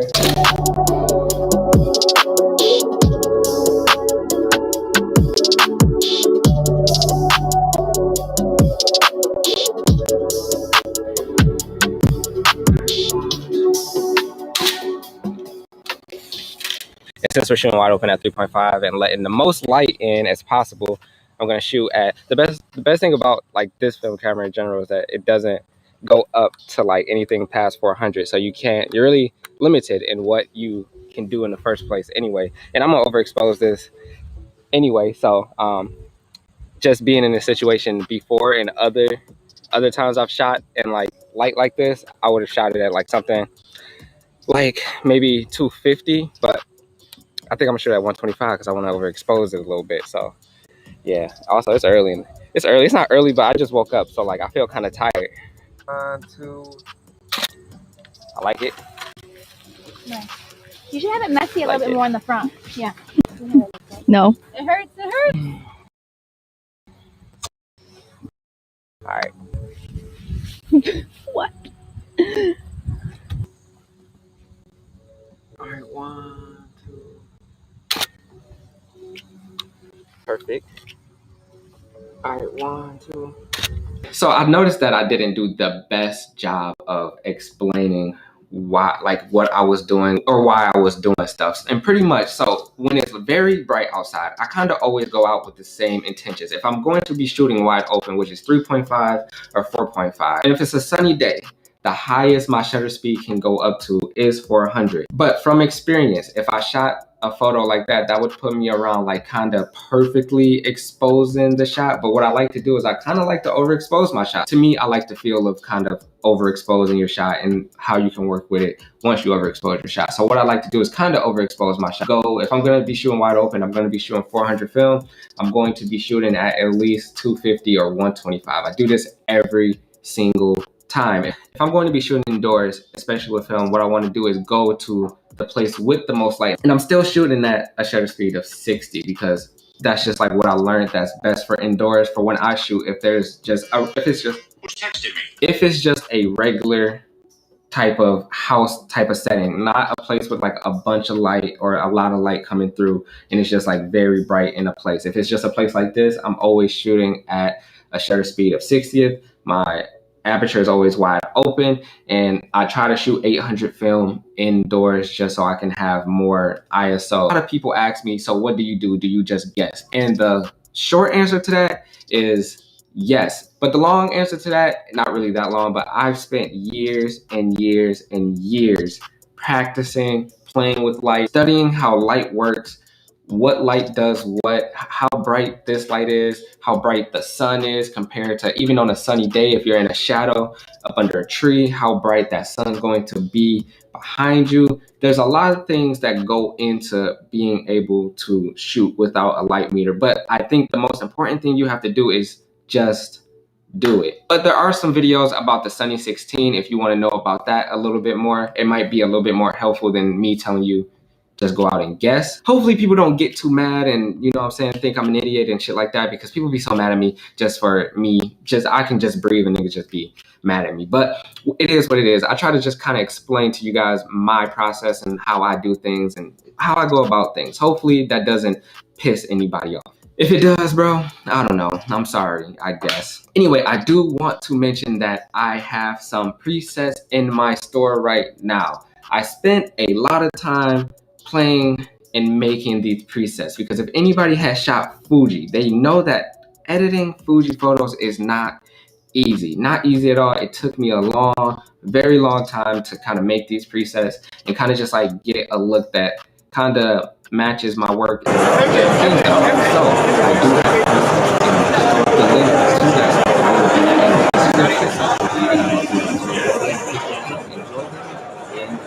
start. You know what I'm saying? And the thing is, these presets work on any type of camera. Colors still look good on Canon, Sony, and especially Fuji's. But anyway, I'm gonna end that video here. I've been rambling and talking a lot. If you are not subscribed, please do me a favor and subscribe to the channel. If you are subscribed, please ring the bell so you get notified every single time I drop a new video. It is truly and gratefully appreciated. I love you guys. Yeah, see y'all in the next one. Let's go do some shit.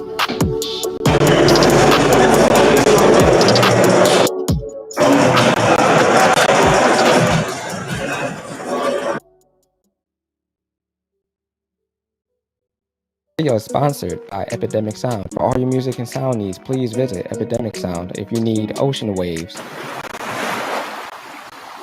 a face slapper punch,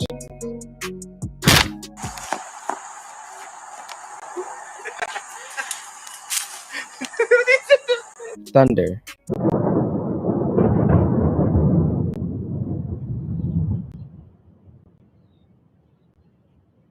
keyboard clicking, some 90s rock and roll. For your first month's free, please visit Epidemic Sound. Link in my description. Let's get into the video.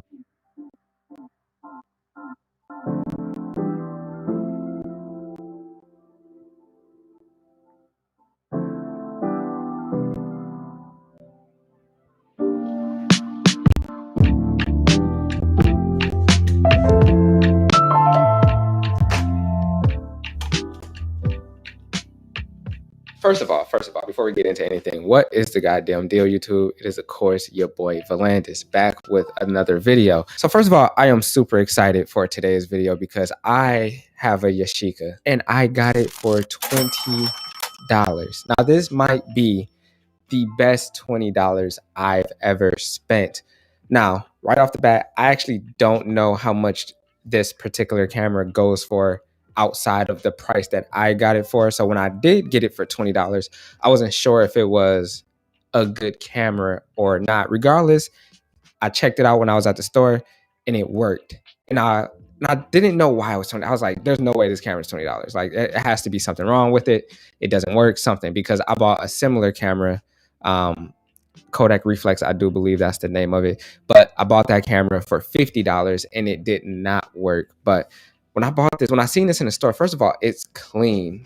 This is a very clean camera. I haven't seen a camera that looked like this in person, this clean, not where I'm from. So yeah, I walked in the store. It's like a little boutique store, not really boutique, but they have like older vintagey type of things, kind of like a thrift store, but it has better things in it. And I don't know the name of it. One of my friends dragged me to it all the time. But anyway, I'll figure it out at some point. But I went to the electronics section, seeing this camera sitting there. When you see this sitting on the shelf, the photographer in me is like, pick it up. So I pick it up, $20 price tag. I checked it out, opened it up, see if the shutter was working. Like, I opened it up, see if the shutter fired, and it did. And I was like, okay, so it works, but it maybe has a light leak, something. I don't know. I didn't know what was going on, but we're going to test that today with y'all. So we're going to see if this is the best $20 I've ever spent, or we're going to see if it just goes up on my shelf as another knick-knack and something that's fun to look at when you come to my house. But for right now, I have high hopes. So yeah, I'm excited to test this out. We're going to test it out with a mall, just set up a backdrop in the kitchen or whatever and just set it up just to take some test pictures and see if it works out or not. And then maybe I'll make a video down the road using it in the field or for something else. I have actually never used the TLR system before or square format 6x6. So for anybody who doesn't know what TLR stands for, it stands for twin lens reflex, which means it has two lenses. One's for viewing, one's for actual picture taking. Reflex stands for the mirror system that allows you to see the picture. So a little bit of history on this camera, the Yashica D. It was manufactured between 1958 and 1972. It is a TLR system, as you can see. Has an 80mm lens that goes to 3.5, and I do believe it goes like to f22 or something like that. Very lightweight, things that I can tell you about the camera just by looking at it. Yeah, very nice camera, bro. It's in very nice shape. It looks good. The lens doesn't seem to have any like fungus on it. I'm super hyped on this purchase, and I actually can't wait to use it. But enough of the talking. Let's just go ahead and use it and see if it works real quick. Once again, our living room is in disarray, but we got a mall modeling today. A cute little tree that we got from a store. And I'm gonna be testing out the Yashica D. Gonna be a bunch of B-roll, about to turn some music on and, you know, vibes. As a photographer, you use anything as a tripod.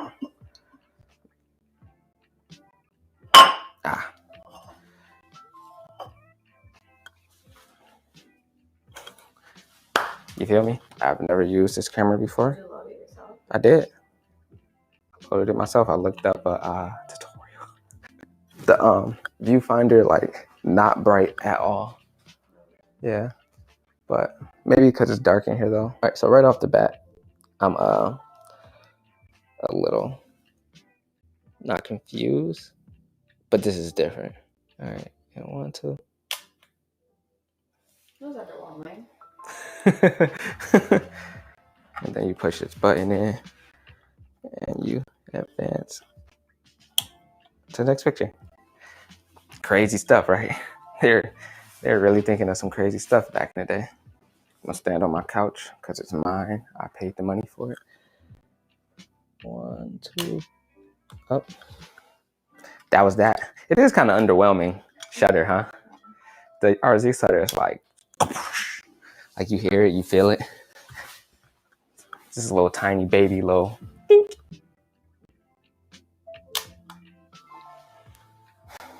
See, this camera don't feel like a man's camera.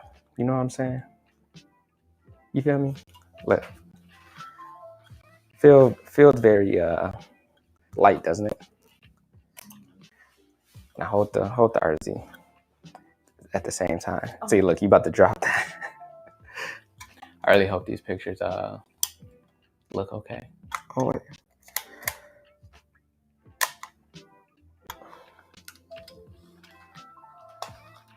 I think that was it. So 12 shots. Alan Mitch. I guess this was Alan Mitch's camera. He was number one. I can't stand you. Can't stand how funny you are. If you gonna get a girl, I advise y'all, if y'all gonna get a girl, make sure she's funny, bro. Makes the relationship last longer, makes it better. Sorry for the dryness of my hands. I just got out the shower, you know. At least I take showers, I guess. How they looking? They looking better? Yeah. Looking moisturized? Oh yeah, a lot better. Oh yeah, you know what? When I put that lotion on, my skin just be like, yeah, thank you. Then it just start glowing and shit. Hands look better now? A lot better, yeah. Talking about a lot better. Telling y'all, bro, having a funny girl actually is fun until she start roasting your dumb ass. I like this loading process. Then you close it, tighten it up. My hands all greasy now. Like I can't when I had them rough working hands, everything was smooth. It was gripping. Yeah, had them vice grip hands. We're gonna shoot a mall with the Portraiture 800. Probably won't record it. I'm just gonna put the pictures up on screen so y'all can see what they look like now.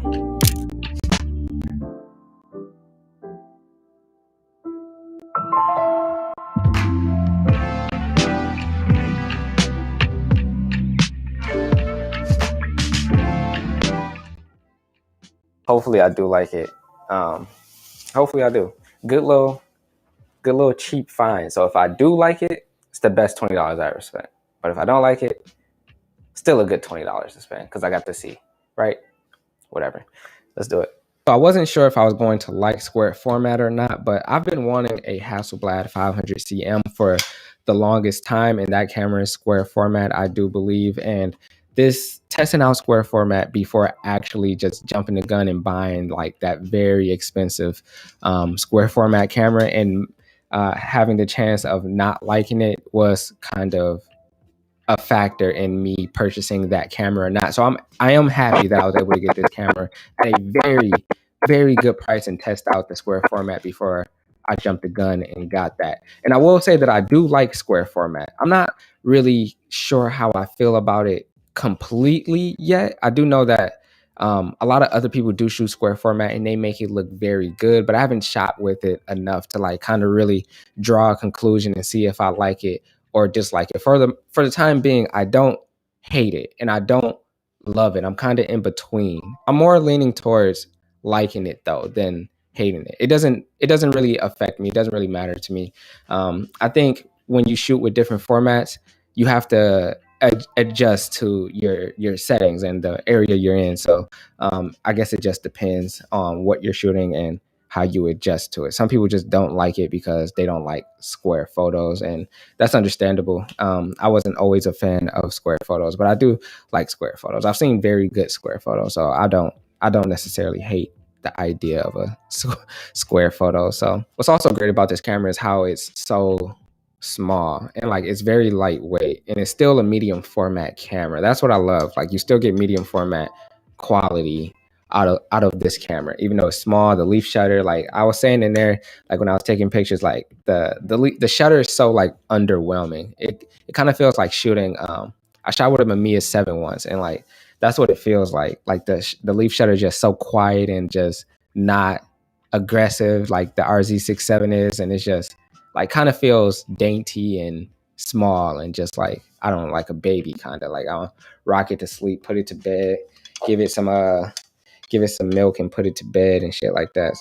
I don't think I'll spend a better $20 ever again in my life. I'm keeping this camera forever just to say that I spent $20 on this camera. And when I get older and my kids have kids and my grandkids find my camera, they can go on Twitter and be like, yeah, this is my granddad's camera and I shoot with it now and I shoot film and it's super old and I'm cool because I shoot film. I'm talking about myself. Even though I don't have grandparents who shot film or pictures at all, but you know what I'm trying to say. But anyway, that's probably gonna wrap it up for me. I hope you guys enjoyed the video. I hope you guys got something out of it. Go to your local thrift store. I was always that person. I was like, how do people keep finding these crazy cameras for this cheap? Like, I don't understand. Where are they going? It had never happened to me. I was the person who never thought I'd find something like this. And yet here we are. But anyway, that's going to wrap it up for me. I hope you guys enjoyed the video. If you are not subscribed to the channel, please do me a favor and hit that subscribe button. It would be truly and gratefully appreciated. I do appreciate all the support you guys have been giving me, man. It's very overwhelmingly and just like feels good, man. Thank y'all. I can't thank y'all enough. Like the video, share the video with your friends and family. Do all the things you need to do, man. Thank you. If you already subscribed, I'm not talking to you because you already did what you had to do. I'm going to get on up out of here, get to packing because I'm about to go to Colorado tomorrow, man. It's finally here. Let's go. Let's do it. Let's go do some shit, man. Bye.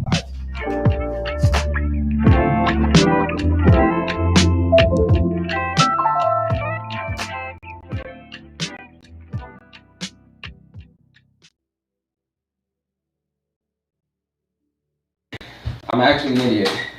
And now it's dark in here and shit.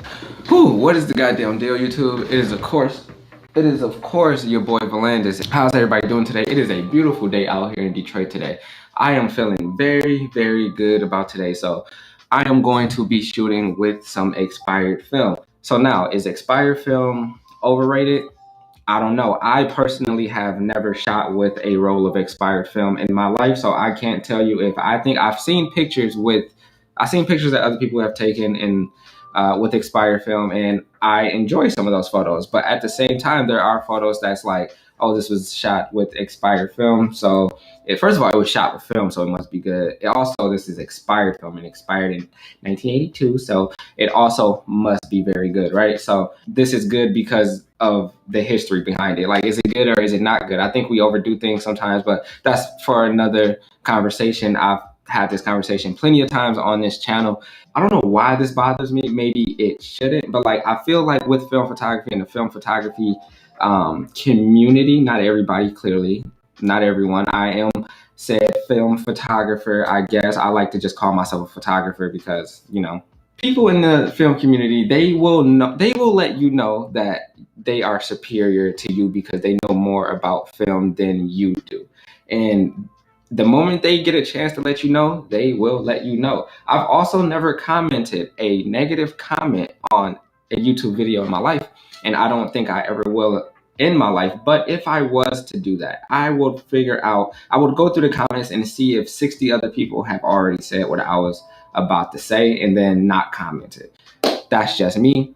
I don't know. So yeah, my friend Gilbert, he's from LA. He sent me a bag of expired film to try, just because he asked me if I wanted to try it. I've never shot expired film a day in my life, so why not? This is some Portra 400 NC. I'm pretty sure that stands for natural color.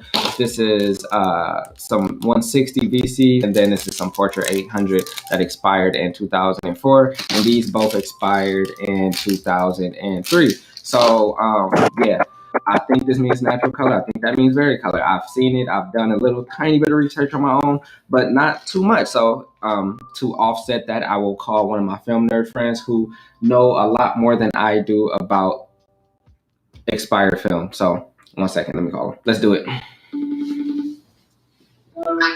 Yo. Yay. What's up? So making a video about expired film, and instead of telling them nothing and telling them that I don't care, I figured I'd call one of my film nerd friends who does care. So I want you to explain what NC and VC means to the people. All right, so it's pretty simple, actually. Okay, so back in the 90s, Kodak had a couple film stocks called vari-color, and they had gold, but they hadn't come out with Portrait yet. So in 1991, Kodak Portrait came out. But since so many more people were shooting film, they made a bunch of different versions of it.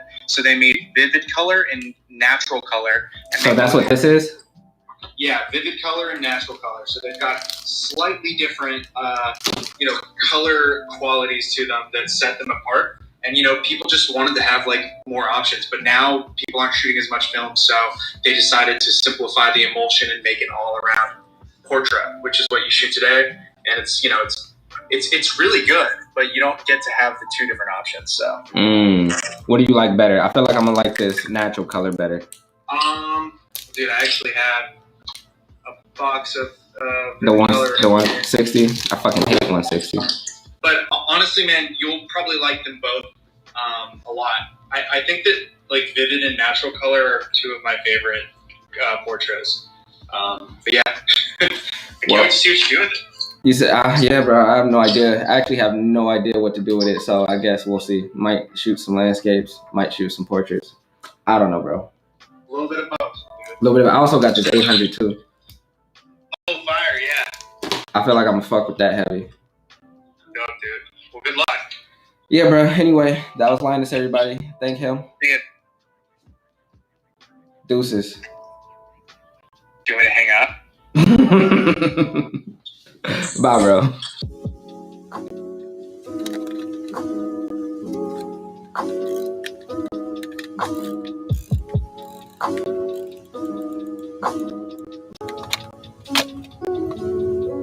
Let's go.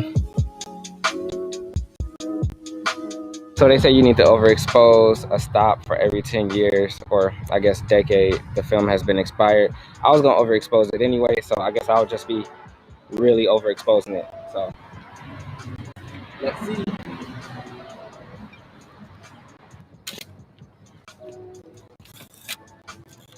All right, I like that shot. Actually, let me get another shot.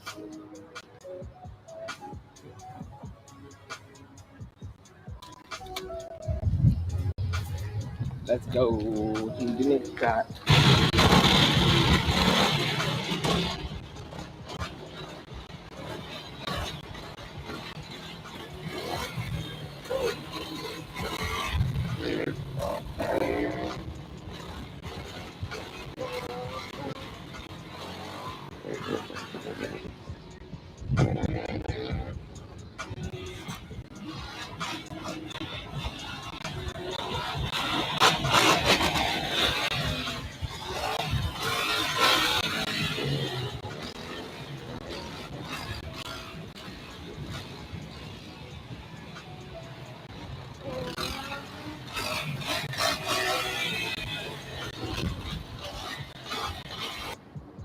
Hold this filter in front of this. Maybe could you sit down, maybe cross your legs? You know what's crazy? I don't like it. My bad. That's wild. I do that sometimes. That's wild, bro.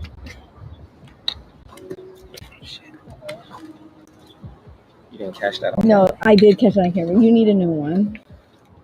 Stand right here in front of me. On the other one though. Where the sun at? Right there. Alright. 1, 2. You're a girl. You're supposed to be teaching me. No, don't do that. I don't know. You can see through the lens. I can't. I feel like this is blurry or something.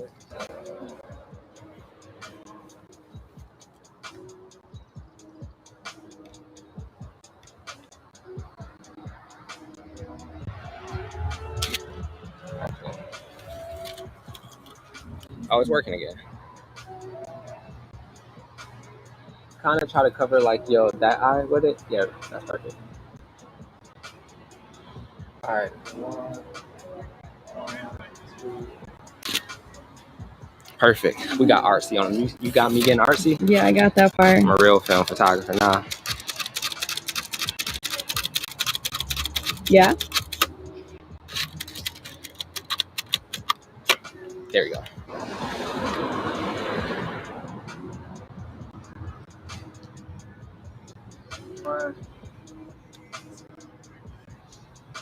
One, two. Golden hour. Yeah, it's bright. I love how it Sounds like perfect dark. right now. So I sort of got I don't make these videos trying to be controversial or like be, I'm the negative Nancy. You know what I'm saying? Just everything. I'm negative about everything. You know what I'm saying? Just I'm always talking shit. Expired film. Is it overrated or is it amazing? And I feel like you could go either both ways on the subject. The photos that I took with the 400 film, the Portrait 400, were amazing. I liked a lot of those photos. My main issue, I was talking about this with Sam yesterday. We were talking about just like shooting with negative film. Not negative, but expired film. And I guess the main issue with me is like things are hyped up for a reason. Apparently, clearly, like if everybody's loving something, like it must be special. So clearly there's things there that people appreciate and people love and they like about the film, and then there's things that the next person may not like or find just like kind of useless. But the 400 film, I liked it. I like the colors that it got. I like 400 film just regularly, and that's my whole thing. When I shoot regular Portrait 400 or regular Portrait 800, I in my head kind of know that what I'm going to get. I think a lot of people like the idea of not knowing what it's gonna look like exactly and like what's gonna come from it with the expired film. But I kind of like just knowing exactly what I'm gonna get. I know you have to overexpose by a couple stops if you want to get it, if you want it to look the way it should look. Because if you underexpose expired film, then it looks very, very, very bad in most cases, in my opinion. I wouldn't necessarily say it's overrated. It's good. I see where it has its place and why people enjoy it. I just don't think it's for the type of things that I want to do with my work. But it was fun shooting with it. It was fun to get different results. It was fun to just try something out and like not necessarily know what it was going to look like. Some of the photos that I took just didn't show up at all. Also, I'm very barbaric with the way I load the film into the spool when I'm developing. And I'm assuming this film is very delicate and shouldn't be handled with such aggression that I handled it with. So I ripped the first frame of the photos that I took the other day. So that's that. Sorry, I think the photo still looks good, but it's ripped. So it is what it is. I do not get on here to be controversial. There's a lot of things that I notice within the community, and then I speak my opinion on it. Honestly, my opinion differs from like most of the film photographers, the film photographer community's opinion. A lot of things that they love and think is so great, I necessarily don't, because I feel like we tend to overhype things and look at things, and just because like it was shot with this or it's expired film, it's amazing, when in my opinion it doesn't matter. I think a lot of people, just because it's film, think it's amazing, when in general it's not. You can shoot a bad photo on film. Just because it was shot on film does not make it a great photo. I've taken bad photos on film. Will I ever shoot with expired film again? I do not know. I don't necessarily see myself shooting with expired film again. Also, 160 in general, I fucking hate. Portrait 160 in general, I fucking hate. The Portrait 160, the expired Portrait 60, I couldn't get down with it, bro. It was pretty bad, in my opinion. I just really didn't like it. I got one photo, maybe two photos from the roll of 160 that I thought were decent. I think people should go out and they should experiment with things that on their own and then form their own opinion on the subject, because that's the best way to just think for yourself and have an opinion that's your own. So anyway, if you haven't shot with expired film, get some.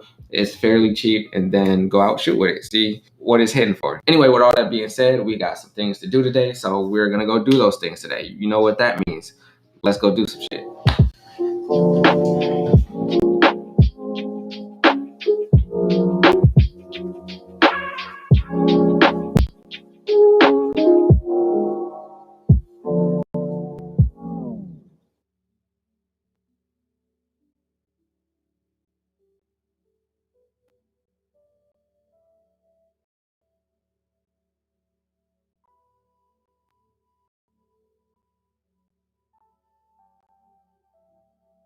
What is the goddamn dealio, YouTube?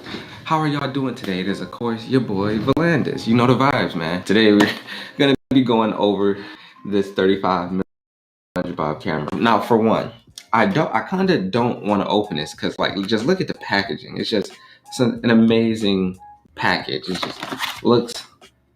I kind of just want to hang it up right here and just like look at it every single day. Because one, SpongeBob is the best cartoon ever aired on television.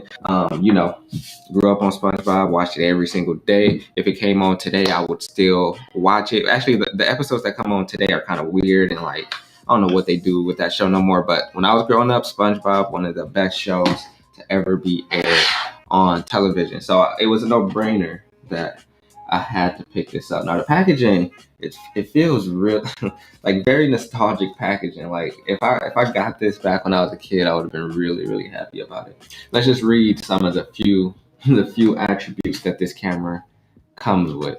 Now it says included is a real camera, Kodak film, which is some Kodak Max 400, also a photo album and 24 stickers. I picked this up from like a store, like kind of a film store. It is a film store. This dude, he had like Barbie cameras and all types of old shit in there. I should do a vlog. He don't let you record in there, but I should do like something, like some type of vlog. Like he won't let me bring my real camera in and record in there, but I'm sure if I took like some iPhone videos and not like really like did a vlog, but just like kind of showed the stuff that was in there, it'd be all right. But maybe next time I go back, I'll do that because I did pick up some photo books from there too. It's a bunch of nostalgic and just like cool shit in there. So yeah, pick this up. So I thought, why not use it? Let's unbox this. I kind of don't want to because it's nice, but I mean, we're gonna go shoot with it. So I'm like butchering it too, bro. I might fuck something up.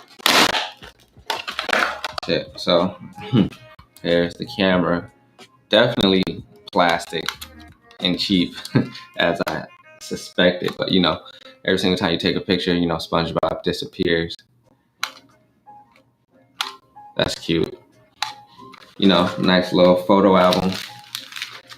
Comes with some stickers and all that. I don't know what this said. Krusty Krab Employee of the Month is, you can write your name on it. I'm gonna definitely hang that up. And you know what I'm saying? You can blow your pictures up, get them put in this nice little photo album. That is cute. The film, which I'm sure is definitely expired. So I don't know if I'm actually gonna be shooting with this film.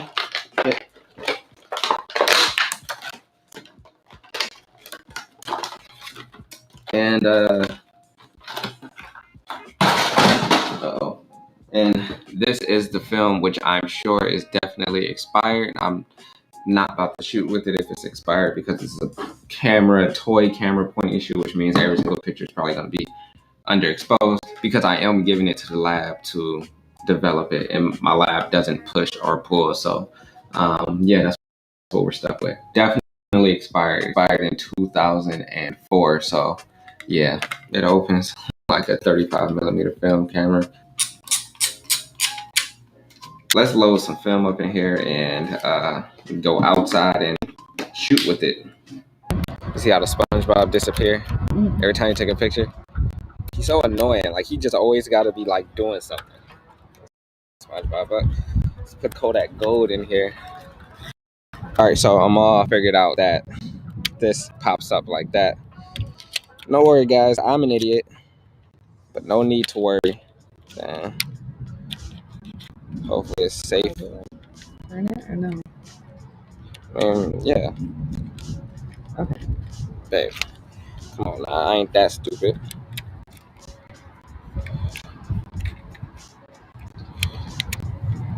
All right, let's see how this fit in here. Hold on, bro.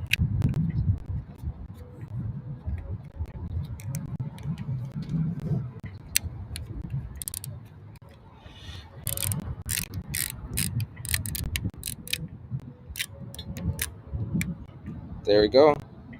Seems like it's in there.